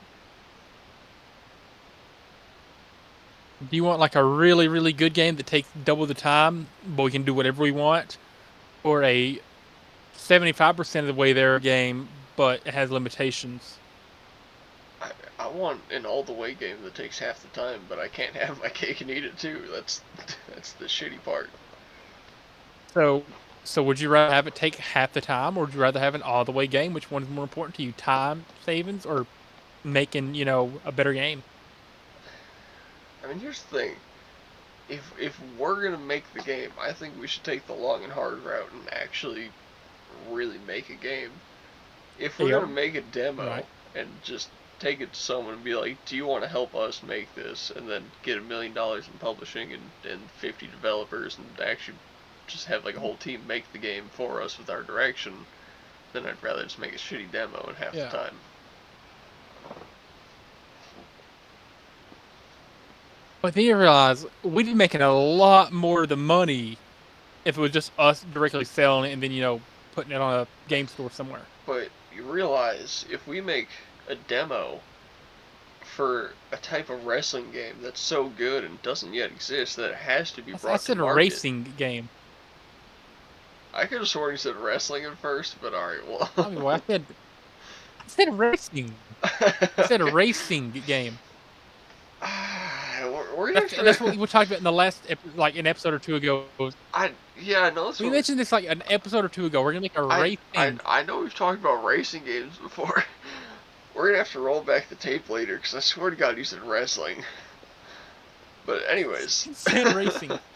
Anyways, yeah. It, if we're gonna, I think we could make a demo, bring it to a company, right? Have them like make our game, you know, pretty good, and then put that to market. We can make Right. money from that, and then have our own studio with a couple more developers where we just pump out the games and reap all the rewards from Woo. all the future ones. Do you want to start a game studio? A game studio, wrestling company, a movie studio, a Buzkashi League. I want to be the president of Tajikistan. Oh my God. We'll be billionaires, man. We're gonna be trillionaires, but we're gonna They're gonna be spend writing like every movies second of about our us. lives working. We're gonna get 3 hours of sleep and work 21 hours a day. The second you wake up, there's gonna be a phone to Not you. You're work if gonna you be on a enjoy it. business call. The second you go to bed, you're gonna be clicking a phone because you're hanging up off a business call. Listen, it's not work if you enjoy doing it though. Yeah, but Like it's gonna be a lot. I enjoy work. I enjoy working with wrestling. I enjoy, uh, you know, uh, podcast. I enjoy, I would probably enjoy making a game. I'm sure we'd have fun. Like, block out our schedule. 4 hours for podcast, 4 hours for game developing, 4 hours for, you know, writing a wrestling story. Go to a wrestling show. It'd be perfect. Yeah, it, We could always, vlog during, wrestling shows, whatever, to save us an episode of this. mhm. Yeah, I mean, We could be billionaires, Tommy boy. We could be billionaires. if you're if you really want to get serious about getting the equipment and the hardware necessary to really chase all of our dreams, I am down with you to spend every waking moment chasing them and just to see what happens. You're serious? Yeah, And I'm gonna consider that. yeah. I mean, yeah. If you wanna, Like I can. if you I'm wanna, not gonna. sorry, I'll let you go. I said that I don't want to call them pharmacy a fallback plan, but I'll always have that to lean on Yeah. my drug dealing career. Yeah. No, I mean, seriously though, if you're down to like build a PC and I'll put some better parts on mine, well, yeah, we can get to cracking out a game. Right. So I feel like we've already discussed this, but like we need to get like a serious idea. Hmm. What is the racing game like plot line gonna be? Is it gonna be like something goofy, like we usually do, or is it gonna be something like serious, lock in, actually race, whatever? So I think I've briefly gone over what I think the ultimate racing game would be, and that Something like the crew. it's sort of a fairly large map, maybe something like the Crew, a story similar to Need for Speed Most Wanted 2005, and gameplay on controller similar to like a Forza Horizon game, but on a wheel similar to like a Assetto Corsa. Okay, that'd be fun. Be fun for sure. Yeah, it'd take a lot of time to develop, mainly because you'd have to have different Field. physics for the cars based on if you're playing with controller or with the wheel. Yeah. So you'd And then you gotta almost like build all the yeah. you gotta build the entire world around it. I mean that's not too hard, honestly. There's a I, I don't know all the terminology around it, but there's a way you can like take a sound wave, convert it into a 3D field, and then put that into 3D modeling, and you'll have this general like rough terrain of plateaus and peaks and valleys and whatnot, and then you can take Okay. like the points of the sound waves and drag them around to get like the general shape of your world, and then you can go in from there and put Mm. textures on everything and make the different regions, and it's a fairly easy way to crank out a large world if you know the general shape you want. That is incredible. Trying to build a one-to-one recreation of the United States in a video game form. Okay, wow, 1 to 1. That would take decades of work. Like accurately detailing every single road, dirt trail, horse path, rough marking in the United States, getting every tree perfectly located, every street sign, every dude. No, that's way too much work. But we could do something like the Crew does, where Millions of dollars. well, I think we could do something like the Crew, but also better than the Crew. I think we could genuinely have all 50 states with all of the major cities from all 50 states, not just like five of them, and then like actually Right. make something kind of cool. Like California, like oh, this mission is win this drag race And from Sacramento to San Francisco or I have something. an idea of roughly how we could make that kind of easy to do. So if you genuinely had a map like 3 times the size of the one in the Crew, with like almost every major city in the United States fairly accurately mapped onto it, like virtually no console or PC out there would be able to like keep such a thing loaded and simulating all the time. And so the way you kind of got to do it is similar to Hmm. a way that Rockstar actually patented for GTA 6, where each you'll have like sections of the map. Like say you break it down into like 6 equal sections, and each section is a server of its own. Hmm. And so when you go into one, you're going into a server that's being broadcast from like an actual like server place in like a warehouse somewhere. And so instead of having the whole thing loading yourself on your hardware, you're just driving into a server where all that those packets are loaded in, and you can see that area, and then you drive to the next one, and all those packets load in. And, so we do something similar to that, where it's hosted server side, and then you have a large map to drive on, where you're going server to server instead of actually having a massive map that you could never load. Right. Okay. Okay. You're a genius, Tommy boy. Well, it's either that, or you'd have to do the traditional way of having what's in and just outside of your field of view loaded in and everything deloaded, but you'd still have to have the data for it there so that it can load instantaneously as you turn around to look at it. and that still uses up way more computing power than just driving server to server and literally just connecting to a giant powerhouse server in a foreign country somewhere. What country would you base your servers in? Like, what's the cheapest? Probably Singapore, Taiwan, something like that. Atlanta, actually, Speaking there's a of lot of servers in Asia, Atlanta and New York. did Boat ever write you back? That's a great question. I checked like 20 minutes ago and he didn't, but I'll look again. Thoughts. Need to Oh, get Boat on an episode he's at work. soon.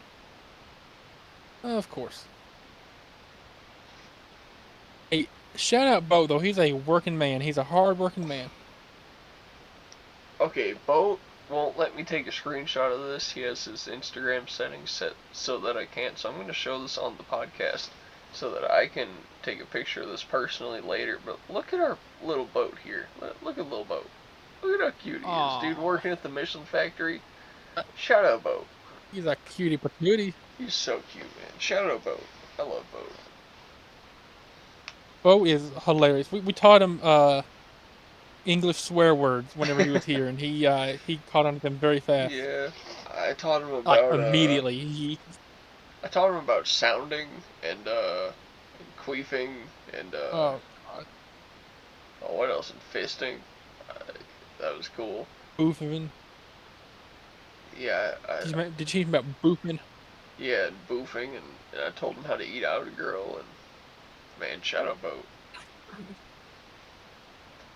But by the way, your girl posted something, Thomas. I feel like you're gonna really like this one.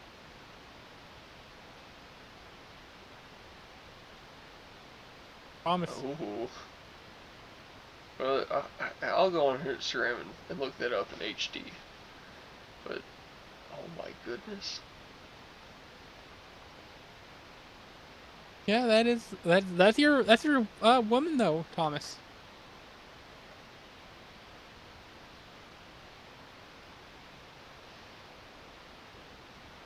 Man. Uh, You've seen this one, haven't you? yeah.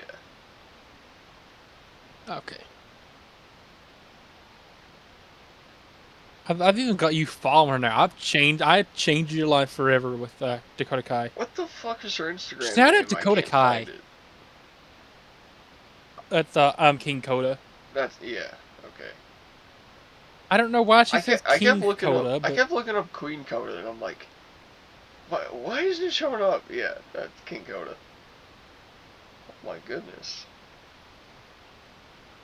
yeah. Oh, how you feeling about that, Tommy boy? God. Again, That's going. again, I want That's her going to to do cock and ball that, torture to me. is that going to the spank bank, Thomas?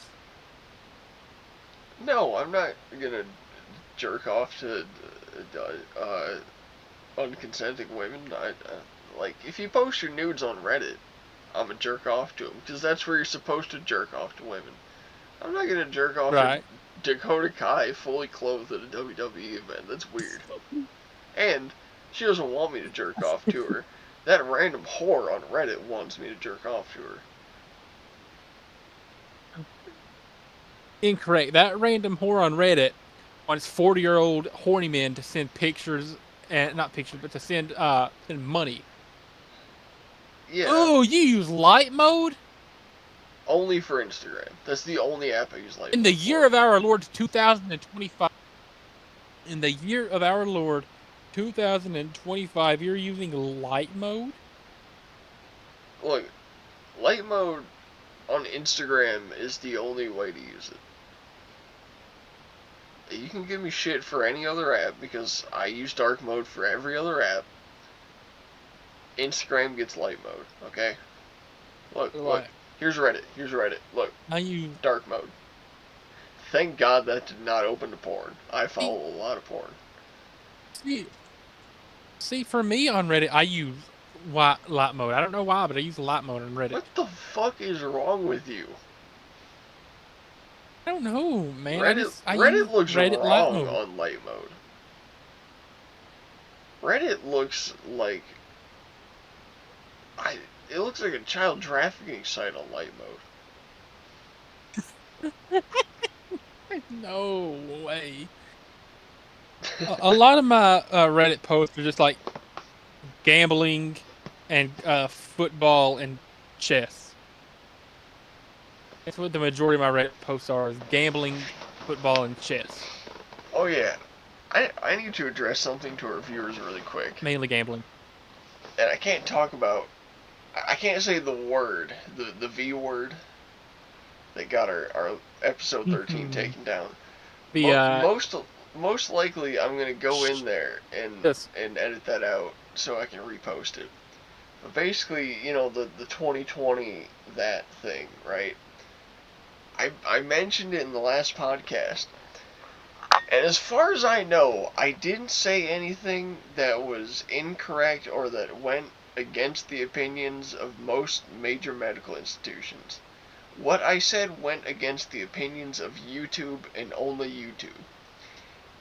And for that reason, they took down episode 13. So, thanks, YouTube. And here I was thinking it would be about me giving a rant about Karl Malone.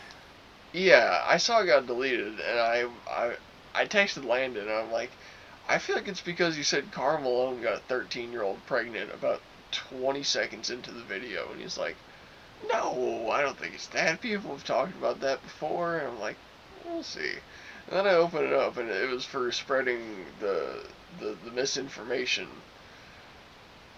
Stupid. That means somebody from YouTube is aware our podcast exists, Thomas. We Yeah. have 4 subscribers now, by the way. Did you see that? And one of them's a We YouTube gained another employee, subscriber. apparently. Gotta be. Anti-shout out you, bro. You suck. Do you remember what the description for episode 13 was? No. The No. description you have to like preserve the Well, so when they descriptions. take down a video, they don't actually delete it out of their servers, so I can still go into my video list and look at that and pull up the description. Just repost it immediately. Don't even like Just use that for edit it. Just 15, repost it again. because I put 14 up. No, like just don't like repost it as episode 13. Okay. Just post episode 13 again and then see if it gets past your censors. Alright. It could work. Yeah. It could work. Yeah, I mean, By the way, I the think Beanie episode is up now. Yeah. Has Beanie watched it yet? I'm sure he has. Did you let him know it was up? No. I don't think did I? Yeah, I let him know at 10:30 this morning that his episode is up. It is now 8:40 p.m. Yeah. He has still not even opened the message. Okay. Alright, that was a pretty good episode, actually. He was a way better guest than I thought he'd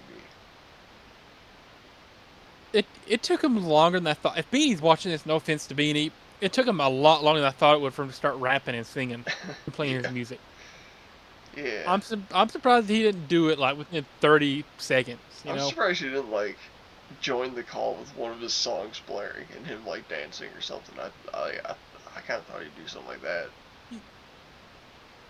Beanie's, whenever Beanie listens to music, he'll dance like. I don't know if you've ever caught that, but he'll Yeah. kind of like be just like bopping to it, He doesn't crip walk, or crip shuffles. he'll just hey, doing all kinds of like weird like tongue motions and stuff. That we love him though. He's Beanie. We love Beanie. We stand Beanie. We watch him through his windows. Like, listen, Beanie for president. Beanie for president. I don't know if he was. Beanie for. I don't know if he was. Beanie for mayor of Knoxville at most. Yeah, I don't know if Beanie was born in the States. I don't know if he's legal to run for president, but he born in Guatemala or was he born in the States? I don't know. I have no idea. Fantastic question. We need to get on answering that sometime. I think the real question is, should And like, Guatemalans be running for president? If you ask me, I say no. should we allow Tajik people to run? Tajikis, as you would say. Should we allow a Tajiki person to run for U.S. president? I don't think we should let any I was watching a foreigners. video. I don't think we should let any foreigners become American presidents or descendants of foreigners if one of their parents is not an American. Like let's say a couple comes over from like France and has a kid. I think that kid should be considered French. I don't think that kid should be able to run for president. If that kid had a kid with a woman also from France, I don't think that kid should be able to be president. But if that kid had a kid with someone from America, then I think their kid could be a president.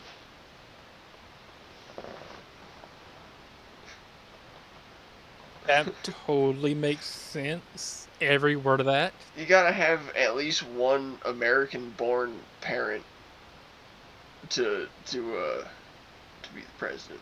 That's what I think. Yeah, I got you. I got you. I'm pretty sure the main rule right now is B30. Yeah, Yeah, it's like be 35, born in the U.S. be 35 years, and be born in the United States. I think at one point you had to pass a So drug test, but then they got rid of that pretty quickly. yeah, it's them presidents in like the 1930s and 40s. I'm sure were kind of changing that in them crazy times. Yeah, man. Remember Prohibition? No, because that was before I was born. Damn. I've Yeah. seen those videos where, like, they'll people go on college campuses and interview students. They'll find like these female students and be like, Yeah, "Do Charlie you think Kirk. we should repeal the 19th Amendment?" Yeah. And Charlie Kirk is, I think, might be one of them. But like, mainly these people on TikTok just go around and be like, they'll talk to college women. Do you think we should repeal the 19th Amendment? And all these women be like, "Yeah, I think the 19th Amendment was like really harmful." Blah blah blah blah. Mm-hmm. You know what the 19th Amendment was, Thomas? Women's suffrage, the right to vote. And suffrage. So hold on. Yeah, no, I like when they're like, "Do you think we should end women's suffrage?" And they're like, "Oh hell yeah," because they don't know what that is.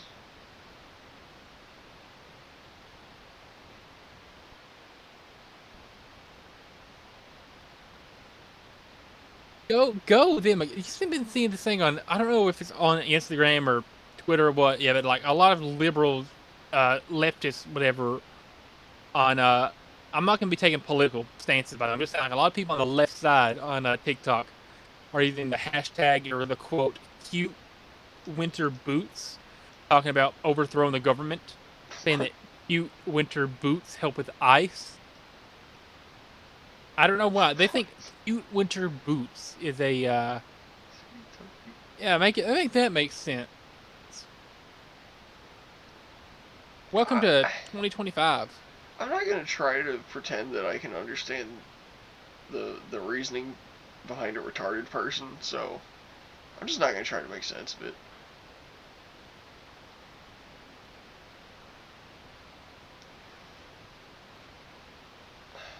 Man, monster trucks. They're pretty cool.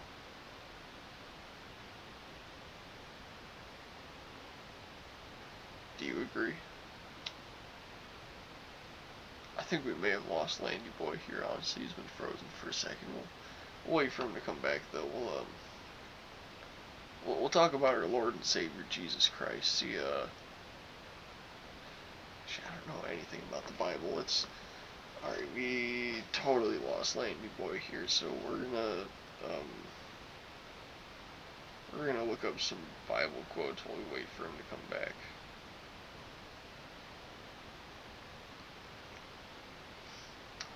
What should we read?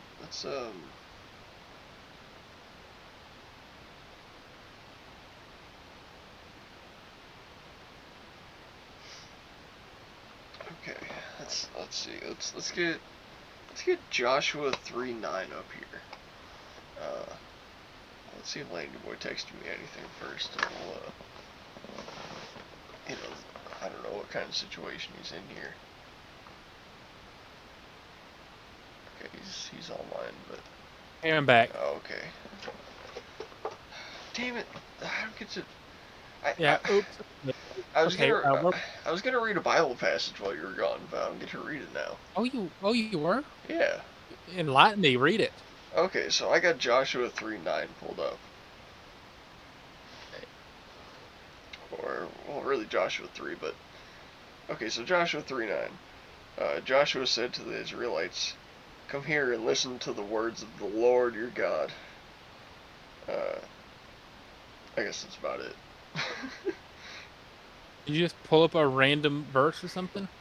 Well, I looked up uplifting Bible quotes, and that one came up, and I'm like, how is that enlightening? Am I frozen again? Yeah.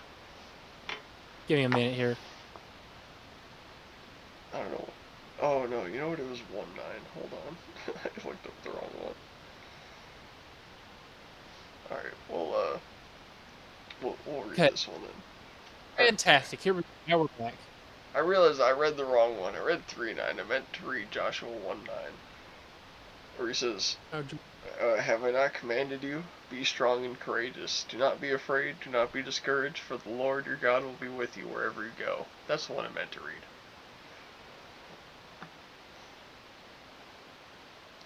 Look at you, Thomas. Yeah. Spreading Christianity on the podcast. It's the good man, Thomas. Good message. Good sermon. Very good sermon. This started Anyway, because I was saying you disappeared and I went, I'm going to talk about our Lord and Savior, Jesus Christ. And I went, shit, I don't know any Bible passages. And I looked up uplifting Bible passages. And then I realized I read the wrong one. And then I got it out in the end. It worked. As I was saying before, I'm pretty sure Discord just snapped me because of what I was saying, because it cut me off mid-sentence. I felt like JFK there for a second. Okay. That was a good one. Okay. I got a JFK topic after. Oh, man. Yeah, but apparently all these left-leaning people on again, YouTube, I'm not saying this is what I want to do. I am absolutely not saying this. I do not commend killing anybody. But people on the left are using cute winter boots as a thing to overthrow ICE, overthrow and abolish the government, and to apparently, I saw somebody said they want to take out the man in charge of the country. So that's the party of tolerance, though, Thomas. Party of tolerance. So I have a feeling that I have a feeling that 10 years down the line, people are going to hear that quote right there that I just left and thrash us to oblivion. But it is what it is. So I want to bring up something Trump did 3 days ago. He signed an executive order, and I've got the WhiteHouse.gov sheet pulled up so I can read from it. He ordered the declassification of the JFK files, the RFK files, and the MLK files. 3 very high-value political targets, all assassinated, most likely by the CIA or FBI. And he executive ordered that they get released. And here's how he planned it. So the specific orders to the Director of National Intelligence is to present a plan within 15 days for the full and complete release of the JFK assassination records, and to immediately review all records related to RFK and MLK, and present a plan for their full and complete release within 45 days. It does not say exactly when they're going to be released, but they have to present a plan for JFK within 15 days and RFK and MLK in 45 days for how they're going to release those files. And it has to be just like a total drop. They just have to put all the files out there at once. I don't know exactly how this plan's supposed to work. Like, because the plan since these people have been assassinated is, alright, in 60 years we'll review it. And then 60 years rolled around, like, 5 years ago, and they're like, well, we'll give it another 20, 30 years, and then we'll look at these again. I Mm. think really they're waiting for every single person related to these incidents to die before they release them. Yeah. Um, and that's probably what they're gonna do. Like, I wouldn't be surprised if they in was it 12 days from now go, okay, there are 43 people alive in connection to the JFK assassination. When they're dead, we'll drop the files. I wouldn't be surprised if that's their plan at all. Or if, about half of them end up dead within the next year. Yeah, or like maybe they're like, uh, our plan is to release all of these files at a date when everyone associated with them is no longer present.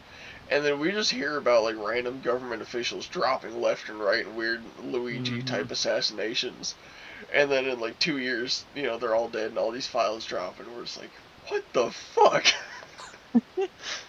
I saw somebody saying apparently from the Martin Luther King files that again this is all allegedly. I never read it myself, but allegedly Mr. King enjoyed participating in um gay orgies, from what I've heard. For lack of a better word, for lack of a PG word, that is.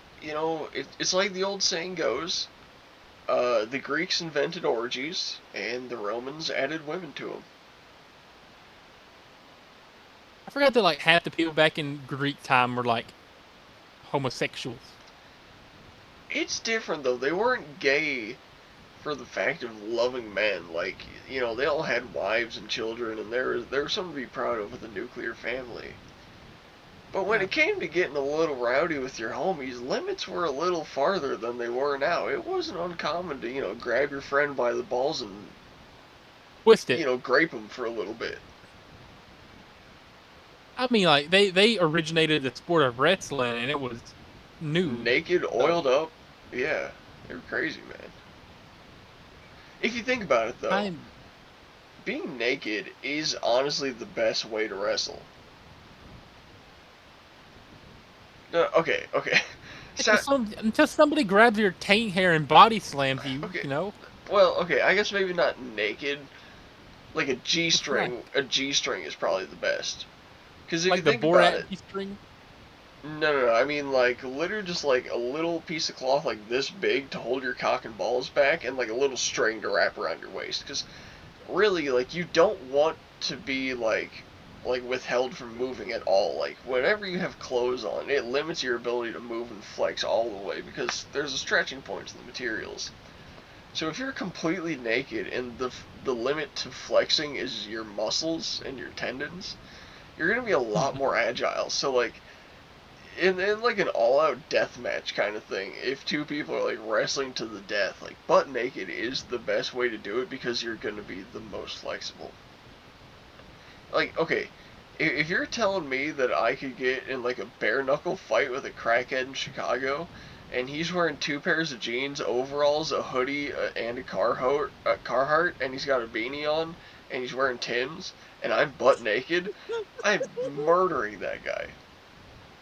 Yeah, like he's gonna be so slow. He's gonna have no movement because he's gonna be stuck in all those clothes, and I'm gonna be the most limber, agile alpha wolf human ever, and I'm just gonna rip that guy apart.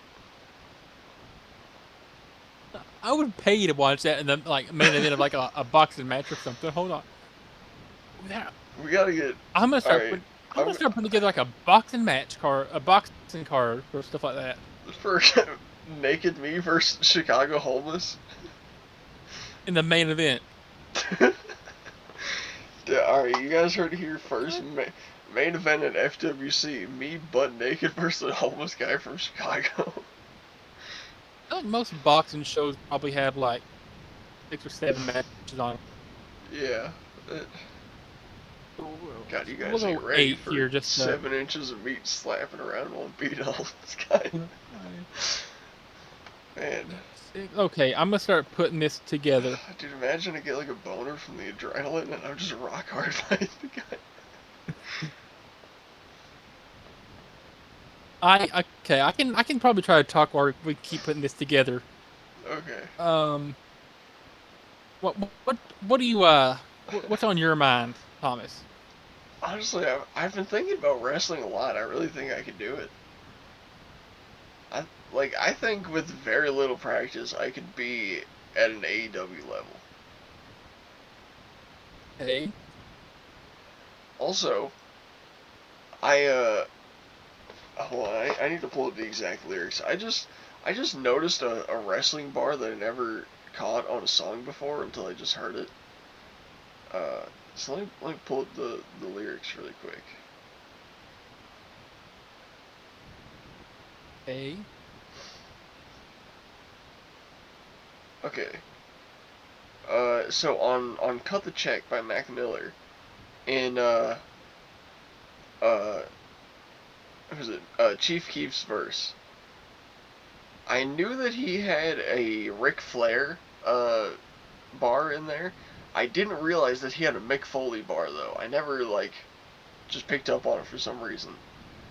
It says now I wrestle with the Rex, bitch. I'm Mick Foley. Shit make me go woo like Ric Flo. I mean Ric Flo, bitch boy. I've been play.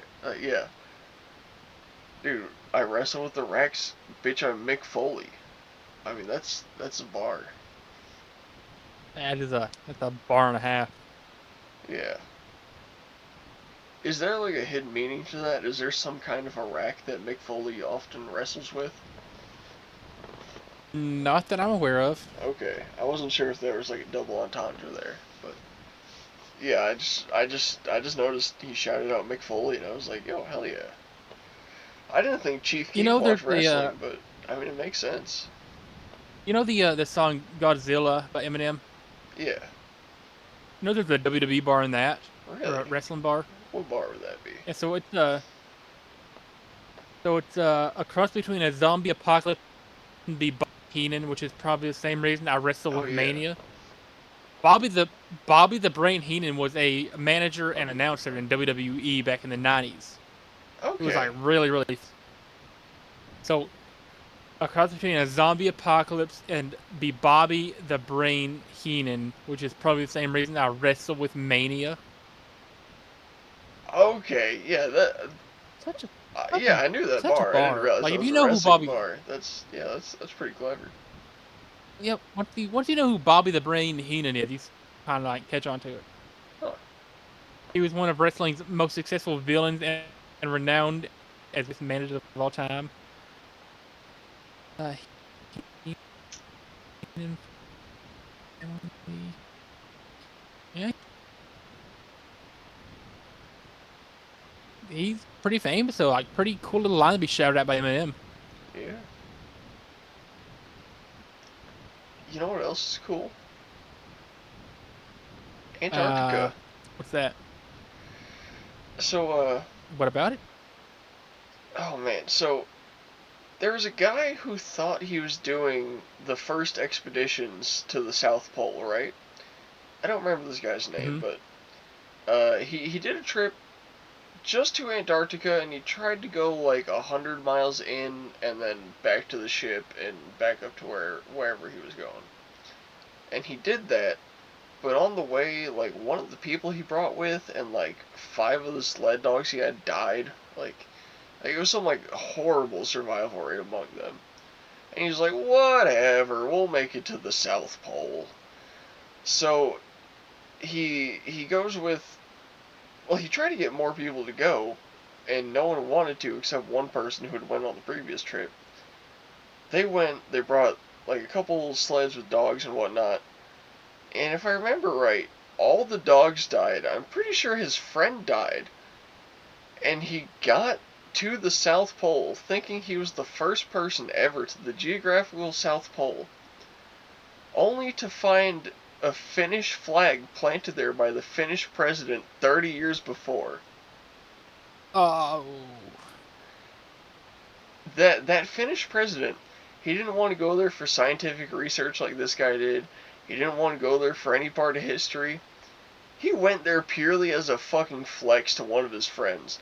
He was like, I bet I can go to the bottom of the planet and plant a flag. And he did, and he came back, and he's like, yeah, I did it. I planted a flag in the South Pole. Like, he did it basically just for like a bar bet with some guy. We need to do an unqualified vlog going to the South Pole. Uh, well, Everybody tries to go to the North Pole. Nobody tries to like make a big deal of going to the South Pole. Give me justice for the South Pole. yeah, you know, it's a good reason for that. And why's that? Well, there is a conspiracy theory I could dive into on that. We'll save that for probably episode 40 or so, but there's this, non-conspiracy. There's this thing called the Antarctic Treaty, signed by virtually every country on Earth, where there's just naval vessels from every country constantly circling the South Pole, and they will just kill you if you get too close. A. You can't get onto Antarctica without special permission, and even then you have military guards behind you for like every step of the way. And at most they'll let you go to like maybe one research station, look around, say hi to the scientists, and then get back the fuck on your way.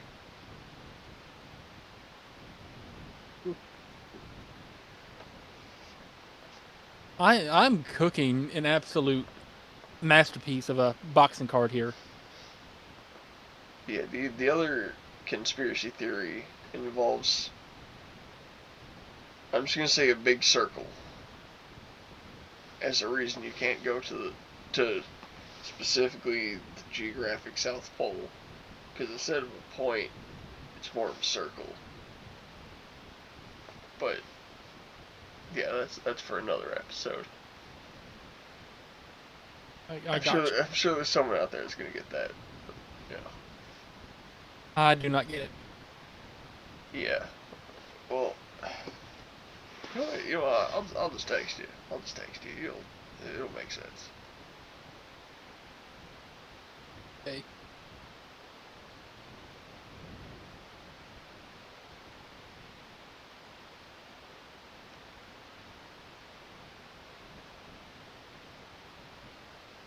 I think you're gonna love what I'm making here, Thomas.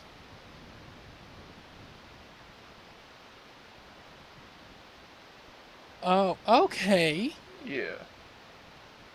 Okay.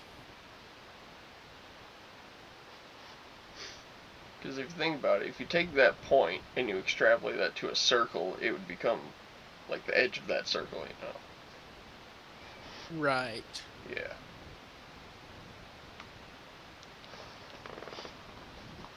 That's another reason you may not be able to go to the South Pole, but who knows? Yeah, you would think if they were so certain about that, that they'd let someone just go there and find out, but you can't fly a plane over it, you can't go there on foot. It's just, you know. I've got two more matches I've got to fit in here, but Are you looking for tickets? no, like I'm making a boxing card. Oh Like I'm yeah, making yeah. my own Okay, like okay, I got you. boxing. I got you. Yeah, I've got two more like matches I got to set up, and I'll be Man, done. I'm why not don't doing this why don't like. we read some more Bible quotes? We'll find some good ones. Ooh. We'll get the people inspired here. Oh, I'm out of milk. Damn. I love milk.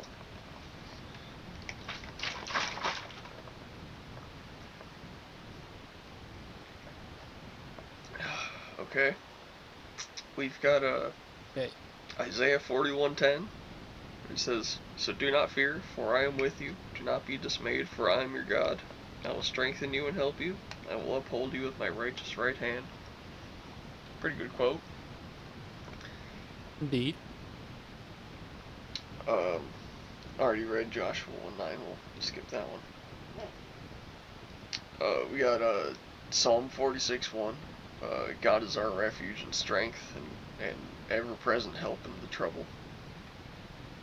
Uh, I don't quite get what that means. I guess he helps us when times are bad. I kind of disagree, but We'll go with that one.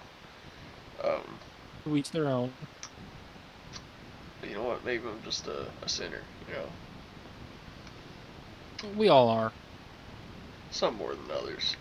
So we got 2 Timothy 1:7. Bible verses got the worst names, bro. They should let me rename these. Honestly, I do God right with them. Uh, so for the Spirit God gave us does not make us timid, but gives us power, love, and self-discipline. Hell yeah, I love that one.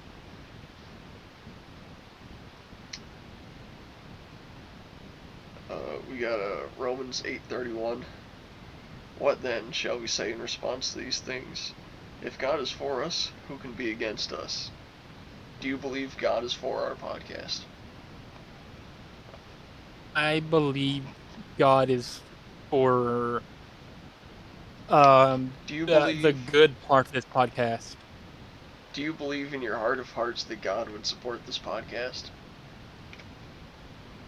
Not some of the stuff we say, but The overall everybody podcast, do you says think he bad would things. support it? Do you think he'd be proud of us sitting here putting ourselves out into the ecosystem? I hope. I can only hope. Then we'll never have haters for as long as we make episodes, Landon. Thank you so much for your blessing. I Saint did not Landon. bless it, but We got a. Let's see, what do we got here? You know what? You know what? Fuck these uplifting quotes. I want to read about Samson.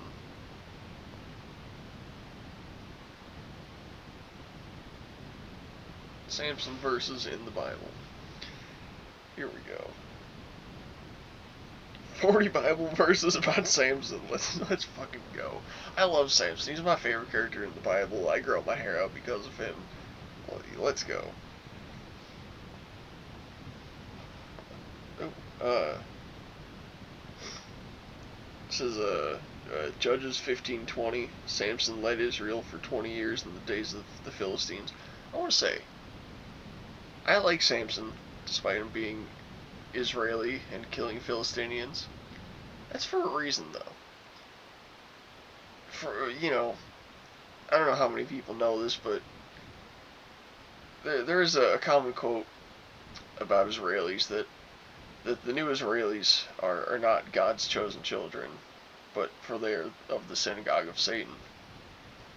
Because as we all know, the new Jews, the new Israelis, they've hijacked Israel. They've also hijacked the Muslim religion and bits of Christianity and multiple foreign governments, and they've started a one world government called the World Economic Forum, and they've been banned from 110 different countries. And anyways, the new ones aren't that great, but the ones in the Bible who are, you know, probably now living in Palestine, which is Philistine, and the Bible, they're the good guys. The new ones though, they suck. I don't like the new ones. We can get rid of them. But yeah, old Israel and like Bible Israel, pretty cool. Samson Israel, hell yeah.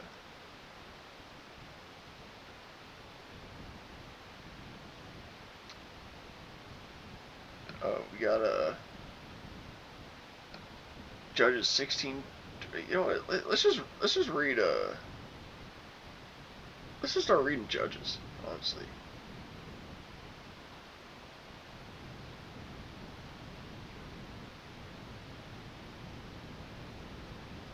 let's start with Judges 14. Samson's. No. Wait, wrong one. Start with Judges 15.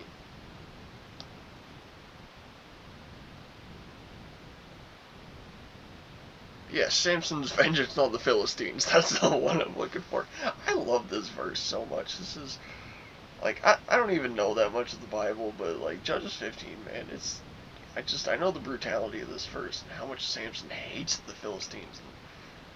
And, man, it gets me going sometimes. Samson's vengeance on the Philistines. Later on, at the time of wheat harvest, Samson took a young goat and went to visit his wife. He said, "I'm going to my wife's room," but her father would not let him go in. "I was so sure you hated her," he said, "that I gave her to your companion." Isn't her younger sister more attractive? Take her instead. Samson said to them, This time I have a right to get even with the Philistines. I will really harm them. So he went out and caught 300 foxes, and tied them tail to tail in pairs. He then fastened a torch to every pair of tails, lit the torches, and let the foxes loose in the standing grain of the Philistines. By the way, can we talk about how badass that is?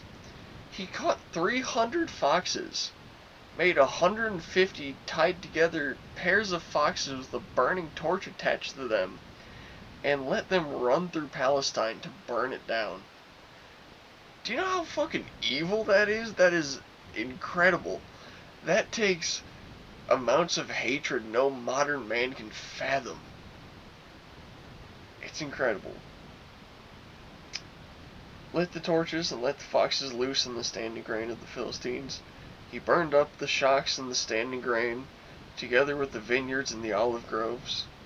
When the Philistines asked, Who did this? They were told, Samson, the Timnite's son-in-law, because his wife was given to his companion. So the Philistines went up and burned her and her father to death. Samson said to them, Since you've acted like this, I swear that I won't stop until I get my revenge on you. He attacked them viciously and slaughtered many of them. Then he went down and stayed in a cave in the rock of Etam. The Philistines went up and camped in Judah, spreading out near the Lehi. The people of Judah asked, Why have you come to fight us? We have come to take Samson prisoner, they answered, to do to him as he did to us. Then 3,000 men from Judah went down to the cave in the rock of Etam and said to Samson, Don't you realize that the Philistines are rulers over us? What have you done to us? He answered, I merely did to them what they did to me. They said to him, We've come to tie you up and hand you over to the Philistines. Samson said, Swear to me that you won't kill me yourselves. Agreed, they answered. We will only tie you up and hand you over to them. We will not kill you. So they bound him up with 2 new ropes and let him from the rock. As he approached Lehi, the Philistines came towards him shouting. The Spirit of the Lord came powerfully upon him. The ropes on his arms became like a charred flax, and the bindings dropped from his hand. Finding a fresh jawbone of a donkey, he grabbed it and struck down 1,000 men. Dude killed 1,000 men with the jawbone of a donkey. That's badass. Then Samson said, With the donkey's jawbone, I have made donkeys of them. With the donkey's jawbone, I have killed 1,000 men. This dude was writing prehistoric bars. Well, I guess not prehistoric, it's in the Bible, but this dude was writing historic bars, alright? When he finished speaking, he threw away the jawbone, and the place was called Ramath Lehi. Because he was very thirsty, he cried out to the Lord, You have given your servant this great victory. Must I now die of thirst and fall into the hands of the uncircumcised? Dude, bro was not fucking with their penises. He did not want that skin on there. He was like, take the sharpest rock in the kingdom and cut that shit off of me, dog. Then God opened up the hollow place in Lehi, and water came out of it. When Samson drank, his strength returned, and he revived. So the spring was called En-Hakkore, and it is still there in Lehi. Samson led Israel for 20 years in the day of the Philistines. Dude, that right there is quite a verse. That might be the most intense verse in the entire Bible. Are you ready to give a presentation, Thomas? Yeah, absolutely. Are you ready? Here we go. I want you to do the reading on this. I want you to give your thoughts on each match. Let me. Oh man, you like Yeah, hearing we'll my hide voice that much? I gotta read again. So we'll hide match 2 until it's time for it. We're gonna go one match at a time. Okay, worst, best boxing show ever. Match 1, Diddy vs. R. Kelly. 12 rounds, 3 minutes each. Winner earns freedom. So what's your opinion on round one? Match one. 10 out of 10. Okay. Who's gonna win? I want your prediction on each match. Here's the thing, man. Robert Kelly. He's taller. He's heavier. He's got a way bigger wingspan. Yeah, but Diddy is And younger and quicker. I think they're about the same age. Diddy, though, he's smaller, which means he's faster. And he's known for putting a beat down on women. I'm not saying that Robert is a woman, but, like, we know that Diddy got them hands. So as long as, like, I feel like as long as R. Kelly has some, like, lipstick or eyeliner or, like, something feminine on his face, Diddy's gonna have no problem going after him. I can almost see this as like a Mayweather Logan Paul situation where you've got a big opponent and a small opponent, and the small one tires out the big one and then goes in for the punches. Right. It's hard to say, honestly. Like, oh man, I think off points it would go to Diddy. I So think. it's gonna go the distance. It's not gonna be a knockout. Well, here's the thing. I think due to the amount of pounding Diddy's used to, and the amount of drugs he's used to taking, he probably has a bit of a tolerance to being knocked out. Like he's used to taking some G forces back and forth. No. I think Kelly could get him with a knockout pretty easy, maybe fourth or fifth round.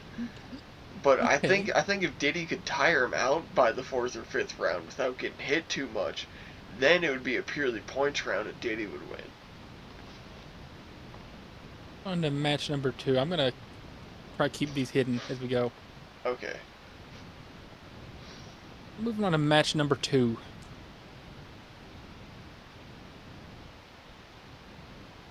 I thought. Are you gonna? You said do you want to read switch off, right? I guess if you want to. I don't have a problem with it. I want your reactions. I already remember what all of them are. Okay, that's fair. I just made this. Jay Cutler on steroids, terrifying to imagine because we all know he's natural. Versus 50 fourth grade students in a gauntlet style match, fight until there's a winner. So that's like 50 all at once, right? No, it's like one after the other. So like if he knocks down one, another comes in immediately. But you need to KO one. Get that it comes out immediately. KO one, next one comes out immediately. KO one, next one comes out immediately. It's just one after the other, after the other, after the other. Wait, what? How's that even a question? I could beat up 50 fourth graders one-on-one. I could kill 50 fourth graders one-on-one. I could probably beat them. Okay, how about this? In a how do you spell simultaneous? Simultaneous. Yeah, we'll go with that because simultaneous. I'm so positive I could do that. Jay Cutler on steroids could do it while he makes and eats a sandwich. How about this? We'll do versus 30 fourth grade students in a simultaneous match. No, I think 50's good, and I think it's going to be a tie. At 30, really? At 30, I think Jay's going to win. At 50, I think it's going to be a tie. I think it's going to be David and Goliath, Jay Cutler and the last fourth grader, and they're going to punch each other in the head at the same time and knock each other out. Okay. Coming up next, we got match number 3. We got a grudge match. Cookie Monster Pants Girl. So we're talking like a 5'9", 183-pound fat trailer trash white bitch versus a male history teacher. I don't know about you. All of my male history teachers were jacked. They were the biggest, buffest guys I've ever seen in my life. They were like pro wrestlers that decided to go teaching. My freshman year history teacher literally looked like Hugh Jackman in the Wolverine movies. Not the first one either, like the ones where he got jacked later. My 6th grade history teacher, dude, Mr. Rivera, that dude was enormous, dude. He could flex his tits and it was like 2 basketballs bouncing up and down. Dude, he was like, he had like Hurt Syndicate tits, dude. It was insane. male history teacher all the way. Like, if they're anything like the ones I've had, they're gonna demolish. First round then, first round KO. Yeah, like I'm gonna say first round KO. I'm gonna say Jay first Cutler makes it first to. punch KO. Okay, I'm gonna They're say gonna touch first gloves, punch go boom, and KO. that bitch is gonna be out. Here I'm gonna say Jay Cutler wins, but it's gonna be like barely. Like, he's gonna be like sluggish by the time the 50th fourth grader comes out. Here I'm gonna say Diddy in round 11. Okay. Okay, moving on. Match 4. I Oh think at man. halftime. Oh, what? Dua Lipa versus It's just, Grace Karras? Oh man. both of our celebrity crushes. You know, I don't know like how big Dua Lipa is. I happen to know Grace Karras is about 6 foot though. And Grace, keep in mind, she's a golf player. That's all upper body. Like her traps, her shoulders, her triceps, like those are all getting worked all the time. Dua Lipa's 5'8". Okay, and then give me a height check on Grace. Uh, She's pretty tall. Grace. Hi. Grace Karras is about 5'6" according to legit.ng. There's So no yeah, way. that's totally Hold on, hold 5'7". on. 5'7", 123 is what a different site says. How tall is? No, dude, Two-Turn Tony is 6'1", and she's as tall as him, so she's definitely 6'1". Okay, so we'll just go. I've seen a picture of them next to that. each other, head to head, like they're the same height. So yeah, 6'1" versus 5'8", and like a singer, like a very skinny, like probably vegan, anorexic singer, versus Yeah, but you gotta think someone whose entire career is upper body swinging. Those triceps are but worked out, dude. If Grace goes to throw a punch, Dua Lipa's getting her forehead split open. yeah, but you gotta think it's a Diddy chess exhibition. It's gonna be chess. It's not boxing. I It's didn't read chess. that It's part. Diddy chess. Oh, I didn't read that part. I was Oh, thinking about him it's in fighting. bold. It's in bold. Yeah, I didn't read that part yet. Okay, so I got So my boxing match predictions on the way. Diddy chest though. it was a little bit, older. She's more mature. She makes songs about how good she is at, making whoopee. For lack of PG I term. think Dua's a creamer and Grace is a squirter, so it depends if you're a squirt squad or cream team. So I think this depends. Like, does it start with the round of chess, or does it start with the round of Diddy freak off, right? Because I think Grace in her off time from golfing is a film star, we'll say, right? She makes Not bad. OnlyFriends content. No, she does. She She makes takes pictures. She does solo content. She's a virgin. she also makes content. She she makes she is not. I She hate to break it to you, okay. she is not. She claims to be. As far as I know, she's never done content like penetration Sophie content. Rain claims to be a virgin, okay? Sophie Rain Okay, claims to be a okay. All virgin. I'm gonna say, I don't think she's ever done penetration content or content with a guy in general. I'm pretty sure it's all either solo or like kissing females. I got Dua Lipa in round 7. It's gonna be, Diddy chess, so it's a chess, freak off, chess, freak off, chess, freak off, chess. I think Dua wins in the 4th overall round of chess. Wait, who are the judges again? There's no okay. How about this? Oh, commentary. We'll make commentary and judges. Joe Okay. Rogan, Sean, and Bob from AEW. So I don't know what Bob's into. I know that Bob Joe. gives me the vibe of like a happily married man. I know Joe likes blonde girls and black women. Dua Lipa is neither. So Joe is definitely going to go for Grace. Sean, Right. he's into crazy bitches. He's probably going to go for Dua Lipa. So it really comes Why down do you to need judge? Why do you need judges in a Diddy chess match? well, There's no boxing. Yeah, but we're trying to figure out like who's gonna be the winner, and so there has to be some way to like judge it, you know.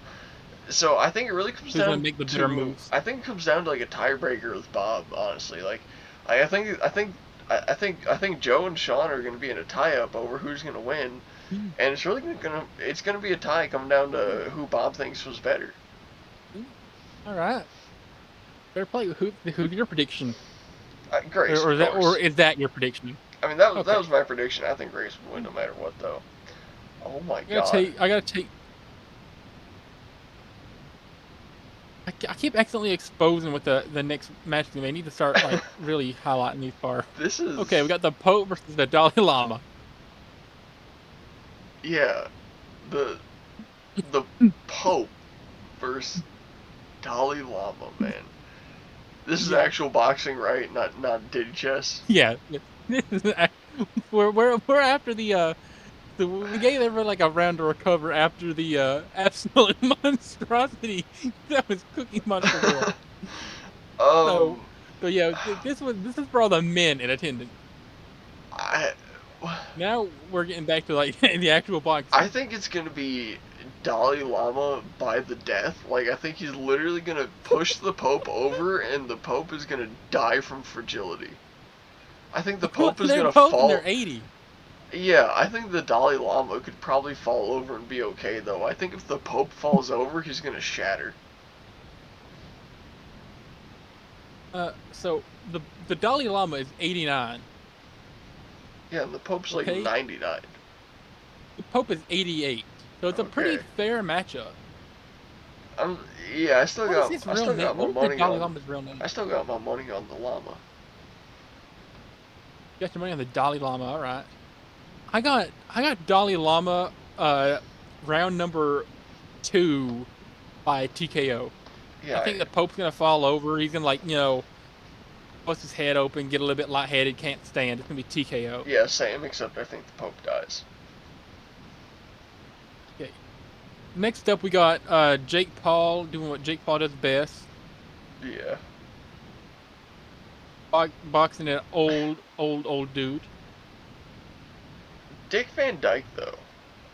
I only know him as the chimney cleaner from Mary Poppins. I only know him as that really old dude that everybody knows of, but nobody can name a single thing he's in other than Mary Poppins Yeah. I think Jake Paul would, and the Dick Van Dyke Show. and yeah, the Dick Jake, Van Dyke show. I think, pun intended, uh, because he was a chimney cleaner, Jake Paul would beat the bricks off of Dick Van Dyke. yeah, Jake Paul round 1 by knockout. Yeah. I just had to throw in Jake Paul, the obligatory Jake Paul joke. I was supposed to say match 7. I misnumbered it. Okay. Match 7. Nicholas. I'm not looking. Ignore I'm that. not Ignore looking. I'm not that. looking. Ignore that. I can't see it. I don't know what's up there. Okay, we're good. We're good. We're good. Match 7. I hate you so much for this. Nicolas Cage, my Wow. celebrity crush, my absolute bae daddy, marry me, fuck me, everything. I love Nicolas Cage. I stand Nicolas Cage. I want to be Nicolas Cage. Versus Jared Leto, one of the worst actors of all time. He did the worst Joker of all time, and then he morbed all over the place. He's literally the modern day Charles Manson. Like, there's nothing good about Jared Leto. 8 rounds, 4 minutes each, loser stops acting forever. Here's the thing. Does Jared Leto have 3.5 years to practice and live his role as a boxer, or is he just stepping into the ring? Because that's what he does. He's a uh, method actor. they He get spends years of they his get life equal time to pretending. train. Okay, how much time is that, though? Because Nicolas Cage could in Let's say a 6 weeks. year. Nicolas Cage could in 6 weeks be ready for a fight. Jared Leto, if he has a year, he's gonna spend a year LARPing as a pro boxer, and then he's gonna come in with a switchblade and just cut Nicolas Cage's throat open. Um, I think if you just threw them in a boxing ring, it's Nicolas Cage by knockout in round 2. I think if Yeah. you give them time to train, which is the worst thing you could ever do because of Jared Leto, Jared Leto would Yeah. literally murder Nicolas Cage in the ring. I got Nick Cage round number 7 by knockout. I think Jared Leto can handle himself for a while, but I think Nick Cage is bigger. Yeah, anyways, I Are you love ready Nick for Cage. match number 8? Match number 8. Yeah, Ron Jeremy, pretty cool guy. Versus a priest. Not any specific priest. I guess I'll go with Priest Lenny from my local church I used to go to. He was Just 60 like and the buff. just like the best most in shape priest they can find around where Yeah, this is yeah, taking place that yeah. actually agrees with fight at Priest porn Lenny, star. the guy at my church I used to go to back in Illinois. He was like 60 and he was pretty buff. He was like RFK buff. So Hey, pretty fair yeah, matchup. I'm thinking Ron Jeremy versus RFK pretty much. Uh, oh wait, if Ron loses, he must be baptized. Oh god, dude, I think if you tried to lower Ron Jeremy into a bath of holy water, it would start boiling and evaporate out from under him. I got the priest in 3. The priest in 3 rounds Yeah, by knockout. yeah. No, I'll go. I'll go Priest in 3 rounds, not by knockout, but just by like Ron Jeremy quitting. Oh gosh. All right, and here we go. Main event. The myth Uh nude. The famous There we go. nude. Okay. Okay, Is this what spawned it all? This is yeah, what spawned it. me butt ass naked versus a homeless dude in Chicago wearing 3 layers and Tim's, 12 rounds, 4 minutes each. Me first round, first minute by submission. I think you first round, 3rd minute knockout. Okay, we'll make that Here one we go. happen. I feel we need to put this together. That would either make absolutely no money at all or make $1 trillion. Nowhere in between. Worst best boxing show ever. Yeah.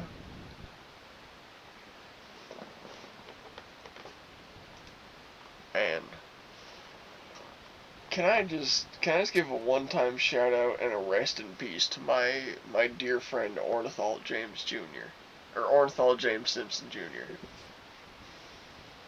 We need to get all our shouts out of the way. Shout out Bo, shout out Larry, shout out Chikistan, shout out Christy, Buskashi, shout out Chicken Burger, Buskashi, KFC, West Australian Australian girl. Girl, the Western Australian KFC. Another shout out to the chick from KFC there. Let me see what else. Shout out How I Met Your Mother. I'm currently on season 5, I think. Yeah, shout out Breaking Bad. Um, Shout out it's a Breaking good Bad. show. Shout out BoJack Horseman. You still Phenomenal gotta watch show. Shout Wilfred. out to every NFL team except the Saints, Panthers, Buccaneers, and Chiefs. Everybody else, you're good. Negative shout out to Those Danica were Patrick. You suck. shout out to Haley Deegan though. You're Yeah. have like Shout out all me Dakota Haley Kai. Deegan. Shout out to Soruka. Shout Shout out out Dua Lipa. Shout out Grace Karras. shout out Jamie Hayter. Bro, double shout out to Julia Hart too though. Triple shout out to Jamie Hayter. Quadruple shout out to Jamie Hayter. Yeah. Specifically, The left that and right absolute ass cheese. badonkadonk. Yeah, just like quadruple shout out to that badonkadonk, The bro, fact that man. it's so perfect and so large that from 100 feet away you can see it folding over the thigh and jiggling around. Dude, oh shit, dude, my like I can't even speak English when I think about that match. I see her ass in my head and I go caveman. It's just God. I'm gonna see if I can find a good image on here of Jimmy Hayter for our audience. Oh, Is that pull up the YouTube video of her match and go to 36 seconds. Actually, you know well, what? I'm just gonna find a still image. No, because we're in that video. I want to point out where we are. Just start streaming Okay. the YouTube video, and at 36 seconds or 37 seconds, I'll point it out, and we'll have a great view of her ass. YouTube. Hey, W. I'm gonna start streaming now.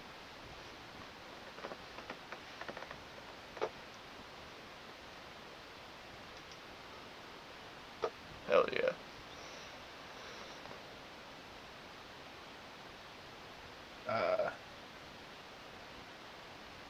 Oh, you just passed As it. you can see, I've already kind of watched.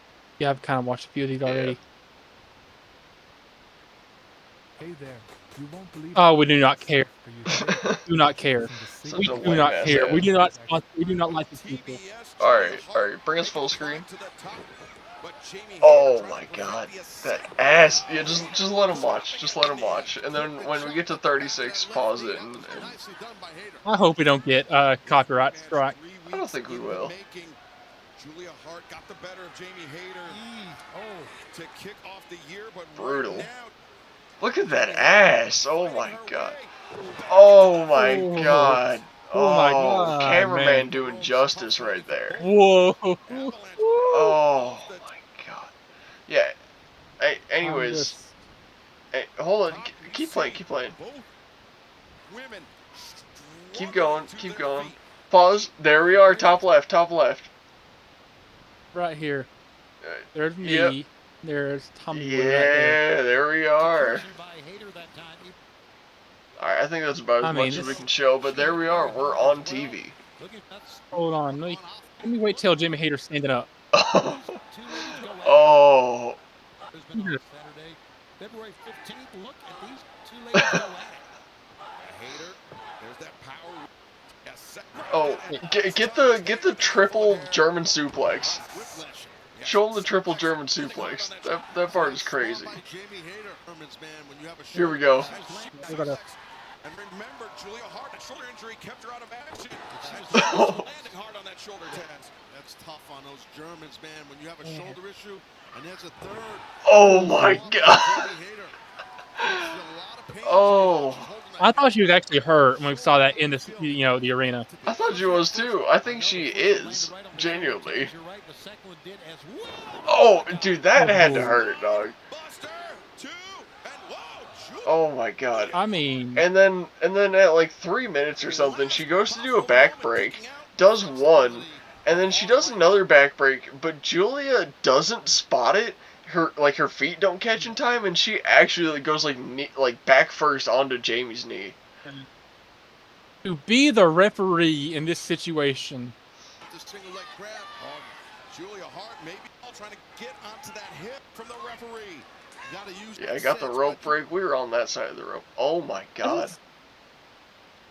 Yeah, did you notice this one? Yeah. Oh. I mean, oh man. Just that walk where it... He's gotta know.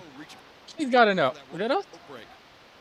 What? Come on. Something that Julia Hart, was it us? Had to take a Where? I swear I saw us. Blow. Unless we get like a... No, we're not in that one. A wide shot. Dude, that was a catch right there. Yeah. Yeah, so that was the back break where she caught it. The one she does after, she doesn't catch it. Skip ahead. Oh, up here. Its toll on both combatants. The recoil, bro. Yeah.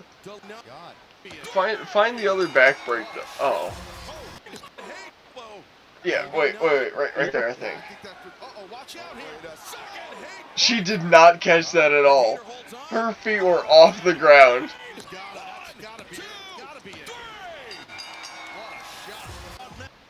Phenomenal match, bro.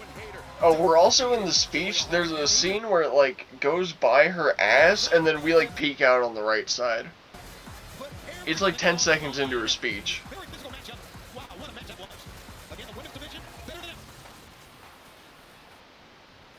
The Hayter securing the victory, but Jamie Hayter not done yet.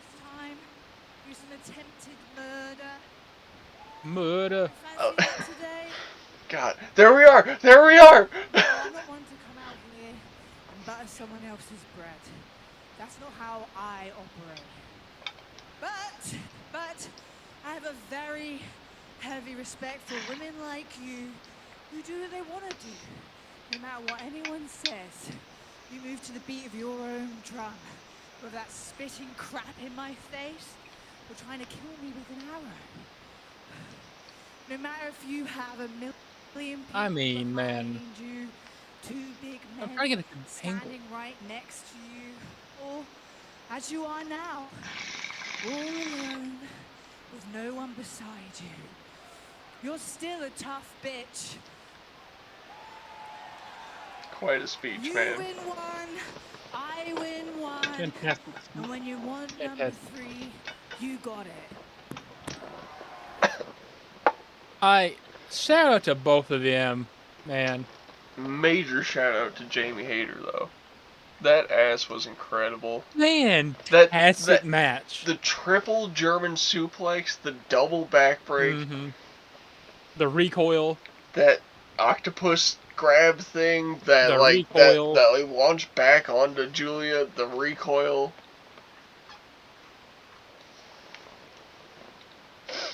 I'm just that was a What was your opinion on that great second backbreak, though?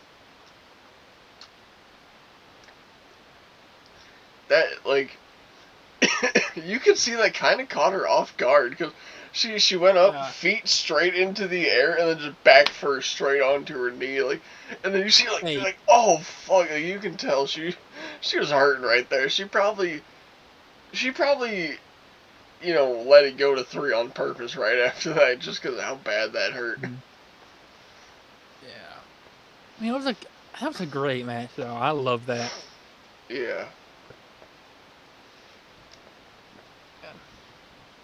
I can't wait to be a pro wrestler. I can't wait to be a referee. No, you're getting in the shows. It's gonna be insane. I can't wrestle. No, we already figured out that we could have the same dynamic as the Pain Syndicate and the guys they were fighting, or like You want me to be a manager? or like, fuck, was it Swerve and the skinny guy? You know. Prince Nana, the one that was like. No. Like the wrestlers they were going against. Oh. Like, you could be like, that's what you want to yeah, do? you could be the skinny wrestler up against the big wrestler. Mm. Or we could just get you jacked and you could be a big wrestler.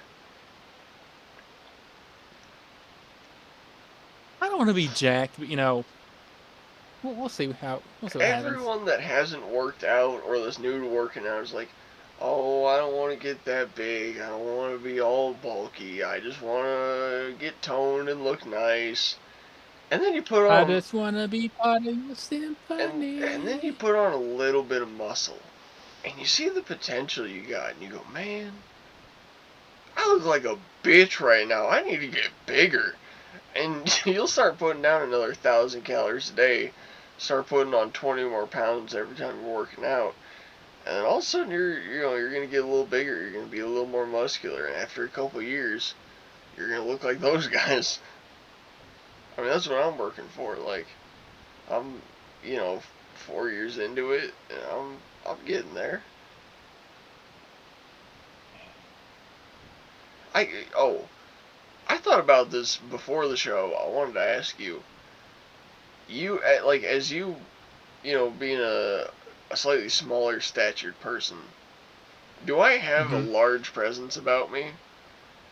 Because I can acknowledge that I'm a fairly sizable person. 6'3", maybe 6'4", and 230 pounds just about. But like when I'm like around other people or just walking around places, do I have like a big stature to me? Because I only know me as me. I feel quite normal.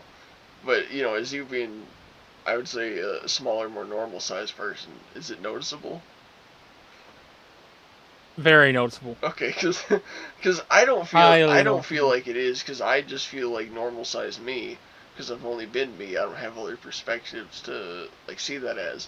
But when I look at those other wrestlers, and I'm like, damn, like, that dude is enormous. And then, he's throwing someone around, and then we look up how heavy they are, and it's like, oh, they're actually an inch shorter and 10 pounds lighter. And it's like, am I that big? Compared to the normal human, you are quite large. Yeah, I guess. Am I pro How long have you wrestler been size? recording? Would I look good on stage? Man, we got 15 minutes. You ask this every time at 2:45 into the episode. I'm just skilled like that. Yeah. I'm just talented. Like, do you think I got the form to, like, go out on stage and wrestle with someone? Trained, yes. I mean, I got like a Kenny Ortega or Omega, sorry, kind of build. I feel like, with just that big Yeah. bulky kind of look. Maybe, yeah. I think you could wrestle once you got like properly trained for it. There's a place in where is it? Farragut, maybe? Hold on.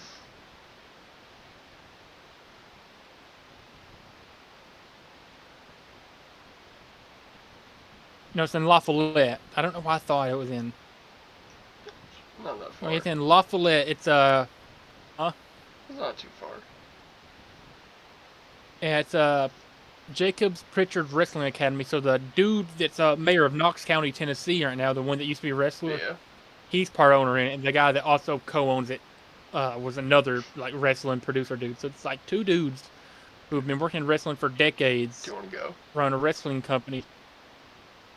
I mean, like, I don't know if I'd train, but I'd go with you. Landon, why hold yourself back? Just try. Cause you gotta it's pretty expensive. How expensive? You gotta apply to train. $3,500. Damn. I could build a ring for that much. I could build a ring and invite a bunch of people over for warm beer and handshakes and get better training.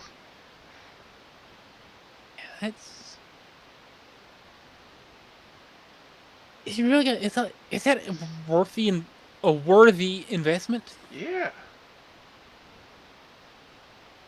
For training?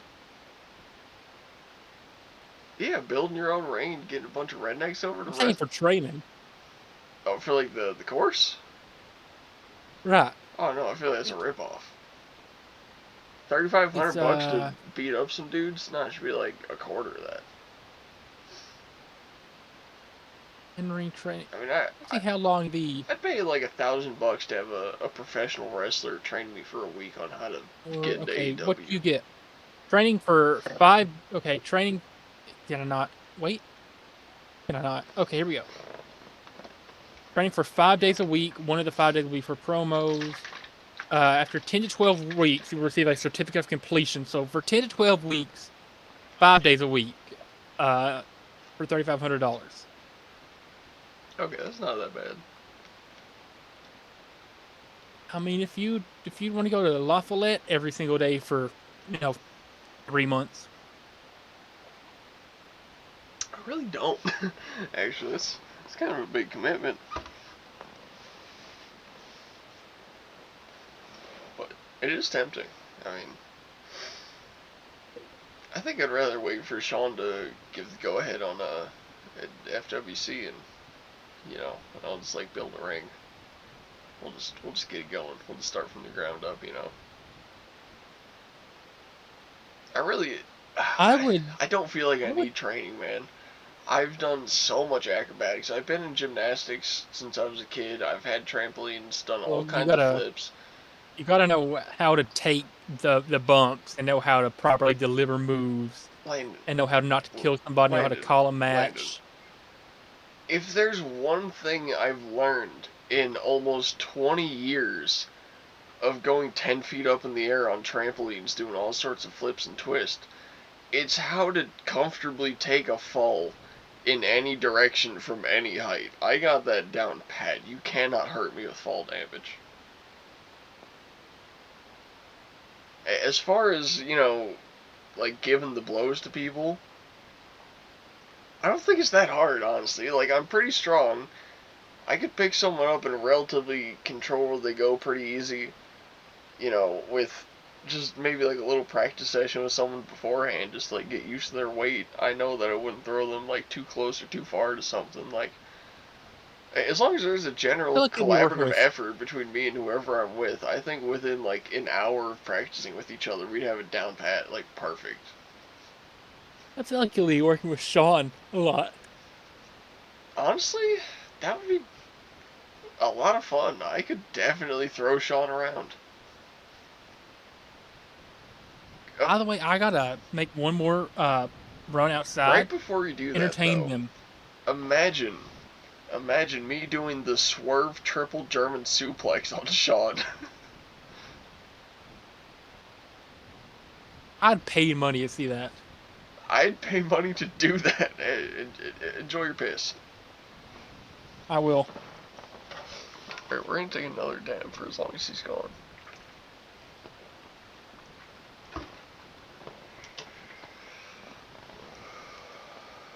This is a bad idea. Don't do this at home.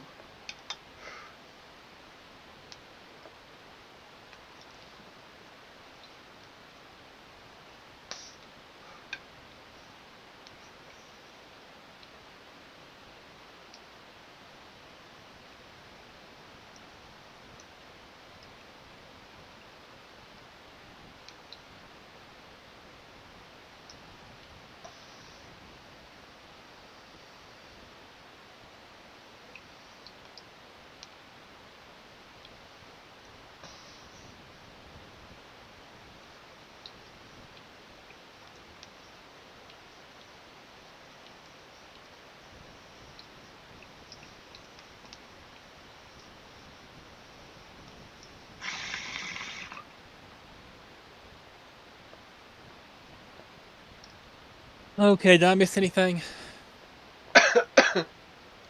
I thought I was gonna take it. Oh, I tried to take a dab for the entire time you were gone. I thought I failed. As soon as I blew out, you sat down, so that worked out perfectly. I'm frozen on my end. Do you see me at all? Yeah, you're good. Oh, my screen's frozen. I just see the background of the RV. Yeah, you're totally good here. Huh. Cause I'm frozen on mine. Hold on, I'm gonna send you a snap about that.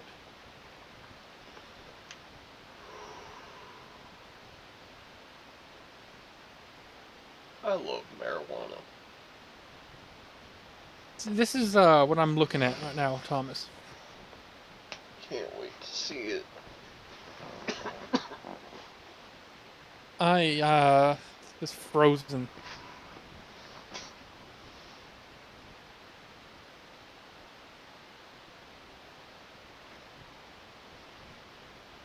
This is about to be the least watched Super Bowl in history. It's going to be Eagles versus Chiefs. Nobody wanted Eagles versus Chiefs. This is the dumbest matchup ever, man. Everyone is gonna tune in for Kendrick.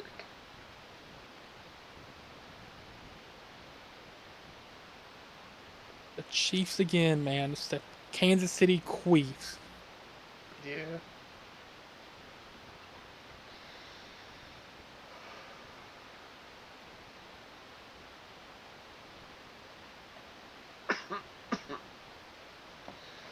Damn. I'm really high. I don't know if you can tell, Oh, you but are? I smoked a lot this I episode. can't, because I'm still I'm gonna refresh real quick. Try to entertain them on refreshing, because like I'm Absolutely. frozen. I can't see anything. So, kind of dying here. I'm not even responding. Oh my god, man. So we're gonna start with Judges 16 now. Samson and Delilah, whatever that is.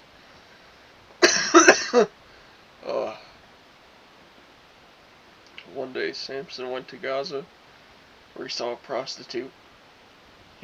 He went in to spend the night with her. The people of Gaza were told Samson was here. Oh, I can't hear you.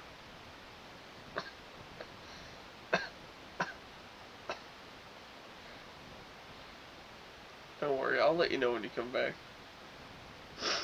So they surrounded the place and lay in wait for him all night at the city gate. They made no move during the night, saying at dawn we'll kill him. But Samson lay there only until the middle of the night. Then he got up and took hold of the doors of the city gate. Still nothing. At the city gate together with the 2 posts and tore them loose, bar and all. He lifted them to his shoulders and carried them to the top of the hill that faces Hebron. Some time later, he fell in love with a woman in the valley of Sarek, whose name was Delilah. The rulers of the Philistines went to her and said, "See, if you can lure him into showing you the secret of his great strength, and how we can overcome him, so we may tie him up and subdue him, each one of us will give you 1,100 shekels of silver." Apparently Landon's back, but he's frozen. He's just like a freeze frame. I don't know if he can hear me or anything, but enjoy that picture of him there. So Delilah said to Samson, "Oh, Am I back? Yeah, you're back." So Delilah said to Samson, "Tell me the secret of your great strength and how you can be tied up and subdued." Samson answered her, "If anyone ties me with 7 fresh bowstrings that have not been dried, I'll become as weak as any other man." This is hilarious. I love how Samson IRL trolls a prostitute. Like, that's a Giga Chad move.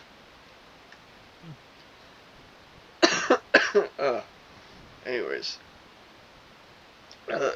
Then the rulers of the Philistines brought her 7 fresh bowstrings that had not been dried, and she tied him with them, with men hidden in the room. She called to him, "Samson, the Philistines are upon you." But he snapped the bowstrings as easily as a piece of string snaps when it comes to a flame. So the secret of his strength was not discovered. Then Delilah said to Samson, "You have made a fool of me. You've lied to me. Come now and tell me how you can be tied." He said, "Well, if anyone ties me securely with new ropes that have never been used, I'll become as weak as any other man." So Delilah took new ropes and tied him with them. Then, with men hidden in the room, she called to him, "Samson, the Philistines are upon you." But he snapped the ropes off his arms, as if they were threads. Delilah then said to Samson, all this time you've been making a fool of me and lying to me. Tell me how you can be tied." He replied, "If you weave the 7 braids of my head into the fabric on the loom and tighten it with the pin, I'll become as weak as any other man." So while he was sleeping, Delilah took the 7 braids of his head, wove them into the fabric, and tightened it with the pin. Again she called to him, "Samson, the Philistines are upon you." He awoke from his sleep and pulled up the pin and the loom with the fabric. Then she said to him, "How can you say I love you when you can't confide in me? This is the 3rd time you've made a fool of me and haven't told me the secret of your great strength." With such nagging she prodded him day after day until he was sick to death of it. So he told her everything. "No razor has ever been used on my head," he said, "because I have been a Nazarite dedicated to God from my mother's womb. If my head were shaved, my strength would leave me and I would become as weak as any other man." When Delilah saw that he had told her everything, she sent word to the rulers of the Philistines, "Come back once more, he has told me everything." So the rulers and the Philistines returned with the silver in their hands. After putting him to sleep in her lap, she called for someone to shave off the 7 braids of his hair, and so began to subdue him. and his strength left him. Then she called, "Samson, the Philistines are upon you." He awoke from his sleep and thought, "Oh, I'll go out before and shake myself free." But he did not know that the Lord had left him. Then the Philistines seized him, gouged out his eyes, and took him down to Gaza, binding him with brass shackles. They set him to grinding grain in the prison. but the hair on his head began to grow again after it had been shaved. The death of Samson. Now the rulers of the Philistines... You know, we don't have to go into that.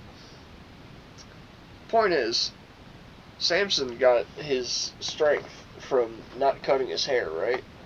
Which would make you think hair makes you strong. Hair? Strong. I think the Bible's correct. Get on, liberals.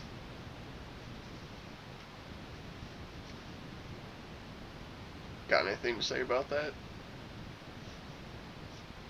Wonderful reading, Thomas. Wonderful reading. Do you like the Bible, Landon? I love it. I do too. It's a good book. It's a good read. Even if you don't believe it, Very it's good. worth reading. Like, you can think it's all bullshit, and it's a fantastic fantasy book. It's incredible, though. It's quite nice. Yeah.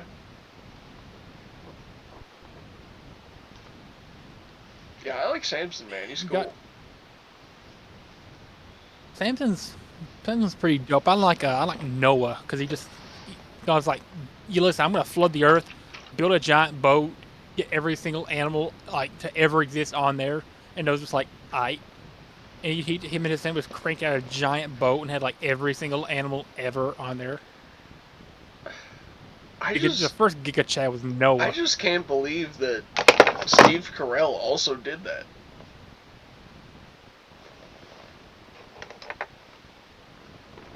I mean, Did what? You've seen that movie, right?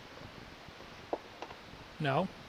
There's a movie with Steve Carell. It came out like right after The Office, where he is convinced that his local town or something is gonna flood, and so he builds an ark, like bigger than his town in this valley, and like gets a bunch of animals on it. You know, like elephants, giraffes, lions, zebras, like everything you can think of. And then, like, the local dam actually breaks and, like, his whole state floods. And everyone's like, this guy's a fucking genius. How did he know? He was telling everyone the whole time, like, the dam's gonna break. And he built the giant boat. Basically, it's him basically being Noah from the Heaven Bible. Almighty. Yeah. It's basically him being Noah from the Bible, but just with a little bit of a comedic twist of everyone's way too fucking stupid to see that this dam's gonna break.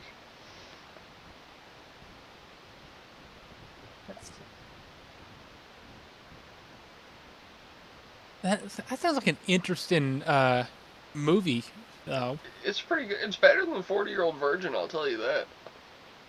You know, they made like a real life recreation of the Ark, and it's in a museum in Kentucky. Like they have like a life size replica of the Ark, and I've been to it. Do you want to know a like, fantastic story from World War II about a German bomber ship that I've been inside of? Sure. So, the Germans had these things called U-boats. They were boats that could also be submarines, basically. And the idea was that you had a deck on top where you could, you know, hold some stuff and personnel and guns and whatnot if you wanted to. But if you needed to, you could dive underwater. And, at some point, U-boat 505 from the German fleet had been encountered by an American submarine, and we had caused enough damage to their vessel that they were starting to take on more water than their bilge pumps could pump out back into the ocean. And so, as tradition on all German U-boats, when they start to sink, they do one last re-emergence where they go up to the surface, everyone goes out, and they put an inflatable life raft up, and everyone has to, you know, fend for themselves in the middle of whatever ocean they're in. So they come up, all the Germans get on their boat, immediately get gunned down by the Americans who were waiting there knowing they're going to come up. And this commander on the ship goes, guys, we're taking that goddamn boat. And they're like, what? And they're like, get on the boat. And they're like, okay. So like 8 of his guys jump on the boat with you know, instruments that are in a language they don't speak with measurements they don't use, and they have no idea what they're doing in there, and they have to adapt to it very quickly, patch up all the holes in it so that they're not taking on as much water. They get all the bilge pumps going, and they just barely manage to get some cables attached to their boat. And this thing is starting to sink into the ocean, right? So the captain, he has to make, or commander has to make a very quick call. Does he tell all of his guys, get the hell out of here, we're sinking? Or does he shut the hatch so they have approximately 5 more minutes before they drown to death? He closes the hatch. And they're thinking, on the ship, because they can't contact them, they're thinking, alright, that's their signal to go. So they start pulling them. What happens is the water rushing past the propellers starts to turn them, which turns the motors. They can't figure out how to get the motors going, but they are powering the generators they're attached to. So they have just enough power now to actually bilge out all of the water they're taking in. And they successfully got the thing back to America, and they kept it hidden in a port for years. They could not tell the army about this, because the army tradition was that if you found any sort of Nazi memorabilia or anything left over, you had to destroy it. The original plan was literally to wipe Nazis out of history and pretend Hitler didn't exist. Like, they wanted to have no trace of Nazis left over whatsoever, and obviously that didn't work. In fact, I have some genuine World War II Nazi memorabilia from my great-grandpa who collected that stuff when he was alive. I have genuine Nazi patches.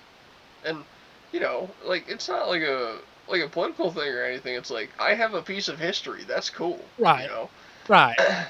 And that's exactly what these guys are thinking. They're like, right now, they're thinking these are the worst people on Earth. We need to eradicate them from history. In a couple of years, people are going to be thankful that we saved this. This is going to be the one U-boat that isn't on the bottom of the ocean.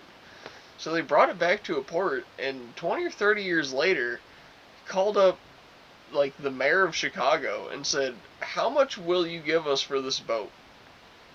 And they were like, a few million, why? And they're like, it's yours. And they're like, what the fuck are we going to do with this boat? So they carved out a hole right next to Lake Michigan, and they just put the boat in the hole. And it was like a public display for a little bit. Eventually they built a Museum of Science and Industry over that, and that became one of the displays there. And if you look up the U505, that's what it's called, you'll see pictures of it. And the company in Germany that made it reached out to the city of Chicago and said, if you want any replacement parts to make this look original, we'll sell them to you. So they did actually buy a lot of parts to keep it looking clean, as well as some of the original ones that have the torpedo holes in them, so you can actually see where they're taking on water. And you can take a personal walkthrough tour of that. I've gone through it multiple times. It's really fucking cool in there. Yeah, I've been inside. I've been inside an actual German U-boat. Wow. Yeah, it's cool. I've been inside of a some old submarine. It's not a U-boat or anything. It's like something tiny. I've been to Patriots Point in South Carolina, I think. You got, like, a bunch of aircraft carriers, military ships, stuff like that. Ported there. You can just, like, tour. I've been there, but I've never seen any, like, Germany stuff. Yeah, man, I was just thinking, like, that commander closing the hatch so they had a couple more minutes to, like, get the ship working, and just the miracle of everything happening the way it happened so that they survived in there. That's like some Call of Duty shit, like in Black Ops 1 when you're going to kill, like, the last guy. I forget what his name is, but the guy you, like, choked to death while he was underwater. It's like, you're in, like, a sinking submarine in that instance, and it's like, those guys are literally in, like, the same situation where they were trying to get out and like, keep the thing. Like, it's, man, that had to be a crazy situation to be in, dude. It's 1945, you're in the middle of the Atlantic fighting Germans, and you're just taking one of their ships back while it's sinking. It's like, I'm taking this shit home, this is a museum piece, dog. This is crazy. You gotta be thankful for those kind of people, though, because, like, there's people who wanted to just destroy every bit of that, and then people who are like, hold on, this is gonna be history. Let's steal a little bit of this and then give it back later, and then people can know about it. And like, those people are cool. They really preserve some cool stuff. We gotta be thankful for that. I mean, how do they get it to Chicago? Like, did they transport it on like the back of a truck and just drop it in a hole or what? That's beyond me.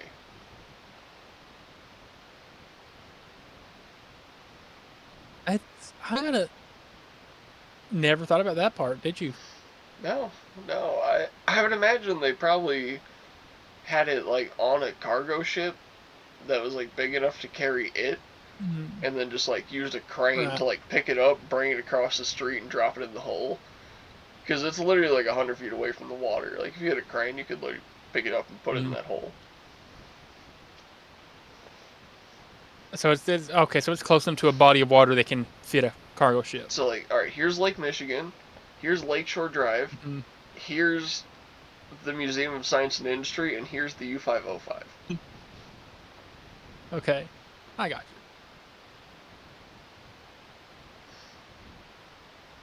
you. I'd like to see that someday. Now, if I'm ever in Chicago. Dude, that's like one of the many reasons I want to take you on a road trip to Chicago. There's so much cool shit there. When we go, when are we going? Whenever I have another car to drive than my Honda. Let's rent one. Screw it. Shit, you know what? Let me look at Turo. I'm ready. I'm ready. I'll pack up tomorrow. I wouldn't mind going up there for like a week if you're down. We could probably stay at my friend Nick's house. I'm down. You know what? Let me look around here. I don't know how old you gotta be to rent a car on Turo. I mean, I know some places it's, what do you call it? The 21, but some places it's 26. So I don't know. I figured Enterprise is somewhere around like 24, 25. Could be.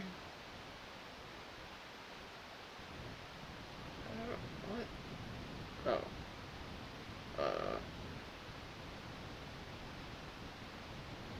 What the fuck? Okay, here we go.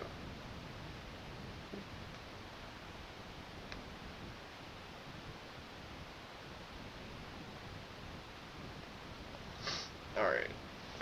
We're gonna price this out right now. I know in gas it's gonna be about $80, which ain't that bad. Hold on, let me go to spreadsheet. We can make a spreadsheet about this. Okay. We're doing finances live on the air. How about this? Who said this wouldn't be educational? Facts. Oh, let me pull that up.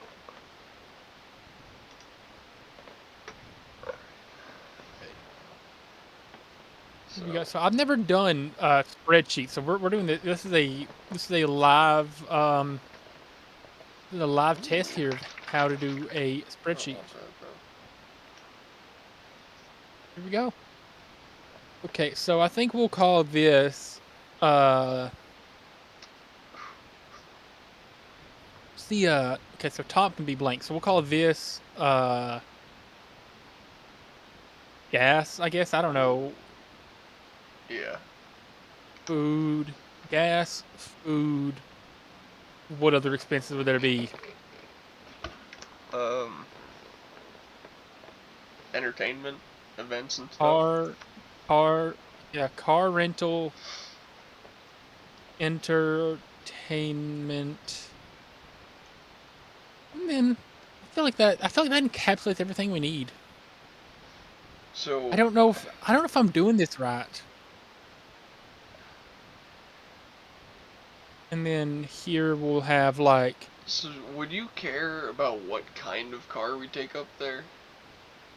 I like as long as I have leg room and it has a working air conditioner or heater, I'll be fine. Alright, because, I was thinking we could take, like, an absolute shit box up there, right? Like, Right. like I mean, there's some like clapped out like like 08 Corollas on here. Yeah. But also we could take like a Tesla or something. I mean, not that I want to take a Tesla, but like it's on the table, Right. Right.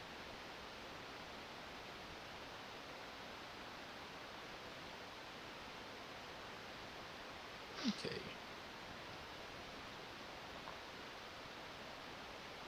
I mean, really, I'm kind of between.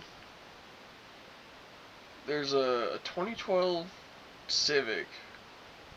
It's pretty nice. It's $46 a day, discounted from $46 a day. Or there's a 2016 Volkswagen Jetta at $38 a day. So it'd be either $227 or $275 for the car.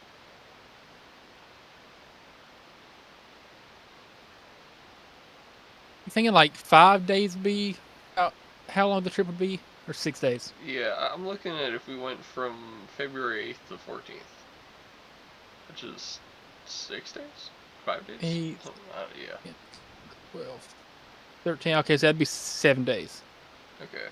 I don't know if I'm doing this right or not. I've never done a spreadsheet in my life. Yeah, I mean it's probably good. So day one driving there, it's gonna be about, I will say, 80 in gas. Like 80 there, 80 back. So day one, day seven, it's gonna be about 80. And then I don't know. We'll say we'll burn an average of $8 every day in between. I was gonna say like some days 10 to 12.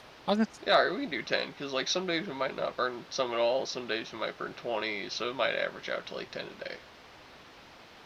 Okay. Can I 10 a day? I hope and pray that I'm doing this right. Yeah. If not, I'm really embarrassing myself. Yeah, I mean, you got your categories, your prices per day, you add those up at the bottom, you go across to add up your total for the whole thing. Yeah, it makes sense. We'll see. So that's 160. So I need to like 160, 70, 180, 190, 110, 200. That's 80 plus 80 is 160. Yeah. 170, 180, 190, 200. Okay, 210. Yeah.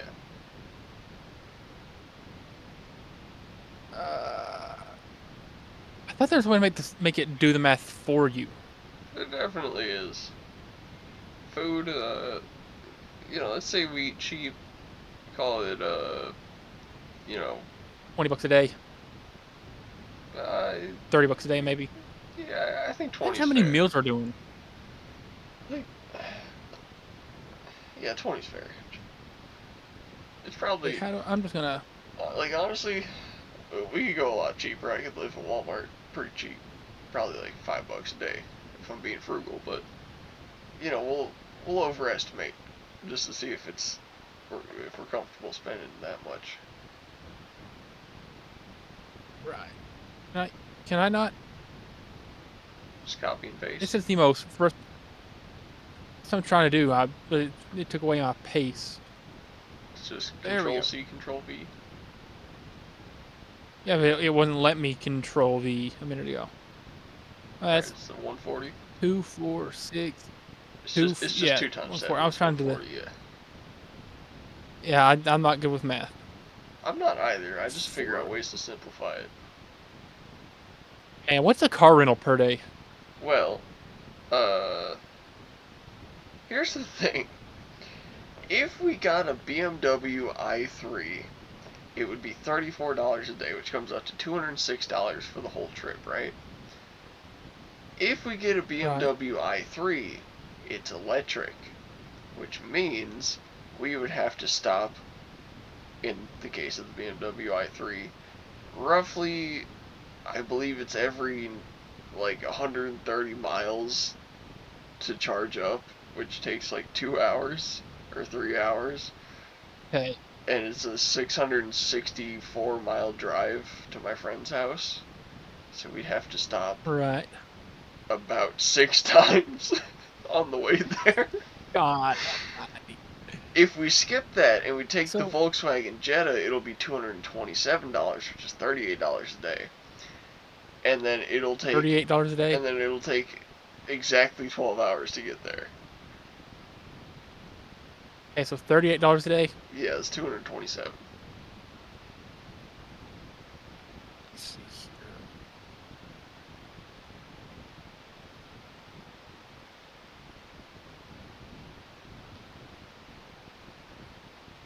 I guarantee I'm making at least one person out there incredibly mad who uses, Yeah, someone you is know, screaming at spreadsheets their or desk. whatever on a. Someone's screaming at their monitor. Just press that button, you fucking moron! It'll do it for you.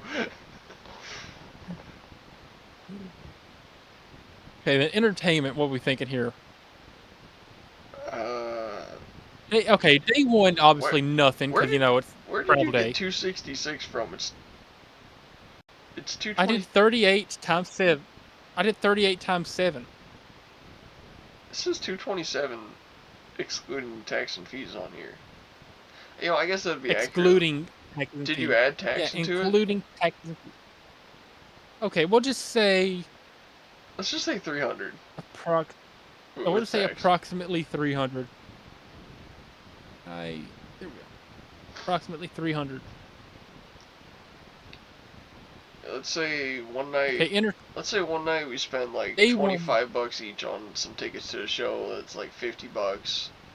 Another night, maybe we go out to dinner somewhere. Like the Village Squire is pretty fancy. Maybe that's like 50 bucks. Okay, so we'll say days 1 and 7 are travel days, so we won't put anything there. Yeah. Let's say 2 of those days we spend 50 bucks. One of those days we don't spend anything. We just like go to the gym, hang out with my friend, whatever. And then All right, so we'll put that day in the middle. yeah, and then I don't know. Okay, Fuck, I don't know. so for first night I'll put 50, and then last night I'll put 50. I feel like we'll wine and dine on the first night. Well, I guess day 2 and day 6. Day after we get there and day before we leave. Maybe we'll drop like 25 on like a movie. And then I don't know, maybe another night we'll drop. Fuck, I don't know, like 35, 40. Yeah, I'm trying to think of like what we could go and do, but I don't know. Yeah, I think that's about a fair price. Go to a Bulls game or something. Yeah, I guess if they're playing, yeah. How much are Bulls? We'll just say like 2. Nah, Bulls tickets are probably expensive. We'll just say like. You can say like 200 in case we go to a Bulls game or something. I've been to a Bulls game. They're like 30 bucks a ticket. They're not expensive. Okay, so we'll say like, so we'll say like, so we'll say like 60 all in. Sure. Okay. So 50 plus 50 plus 60 is 160 plus 25. That's 185. 185. Okay. So 210 plus 140 plus about 300, we'll say, plus 185. It's a whopping total of $835, give or take. For a week in Chicago, we're looking at $835. It would be cheaper than that, though. Like significantly cheaper. If we're being realistic, if we tried to be frugal, we could get that down to like 600. Take like a really, really bad looking car, maybe. No, I mean the car. Don't eat. The car's not gonna get any cheaper. Meal. The food we can get cheaper if we, instead of eating out, just eat it like go shopping at like Walmart. Right. The entertainment, I mean, realistically, we could like sneak into a couple shows. We could just walk around Chicago one night. That's entertainment of itself. That would be a lot cheaper. That would really only factor in the gas costs, which we already have. So, yeah, I mean, I think realistically, if we tried to have a cheaper fun time, it'd be a lot less than this. But honestly, that's not that much if we're going like all out in Chicago for a week. I mean, I'm gonna hold on to this just in case. All right. Man, we've got anything else though that that's on your mind? No, I think that's pretty good. Do you We've wanna do reached your that thing? time where I'm out of.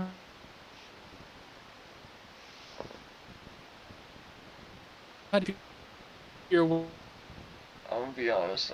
We kind of lost you, Landy. legally caught. Oh, you lost me. Yeah. Am I back? Yeah, you're back. Take 2.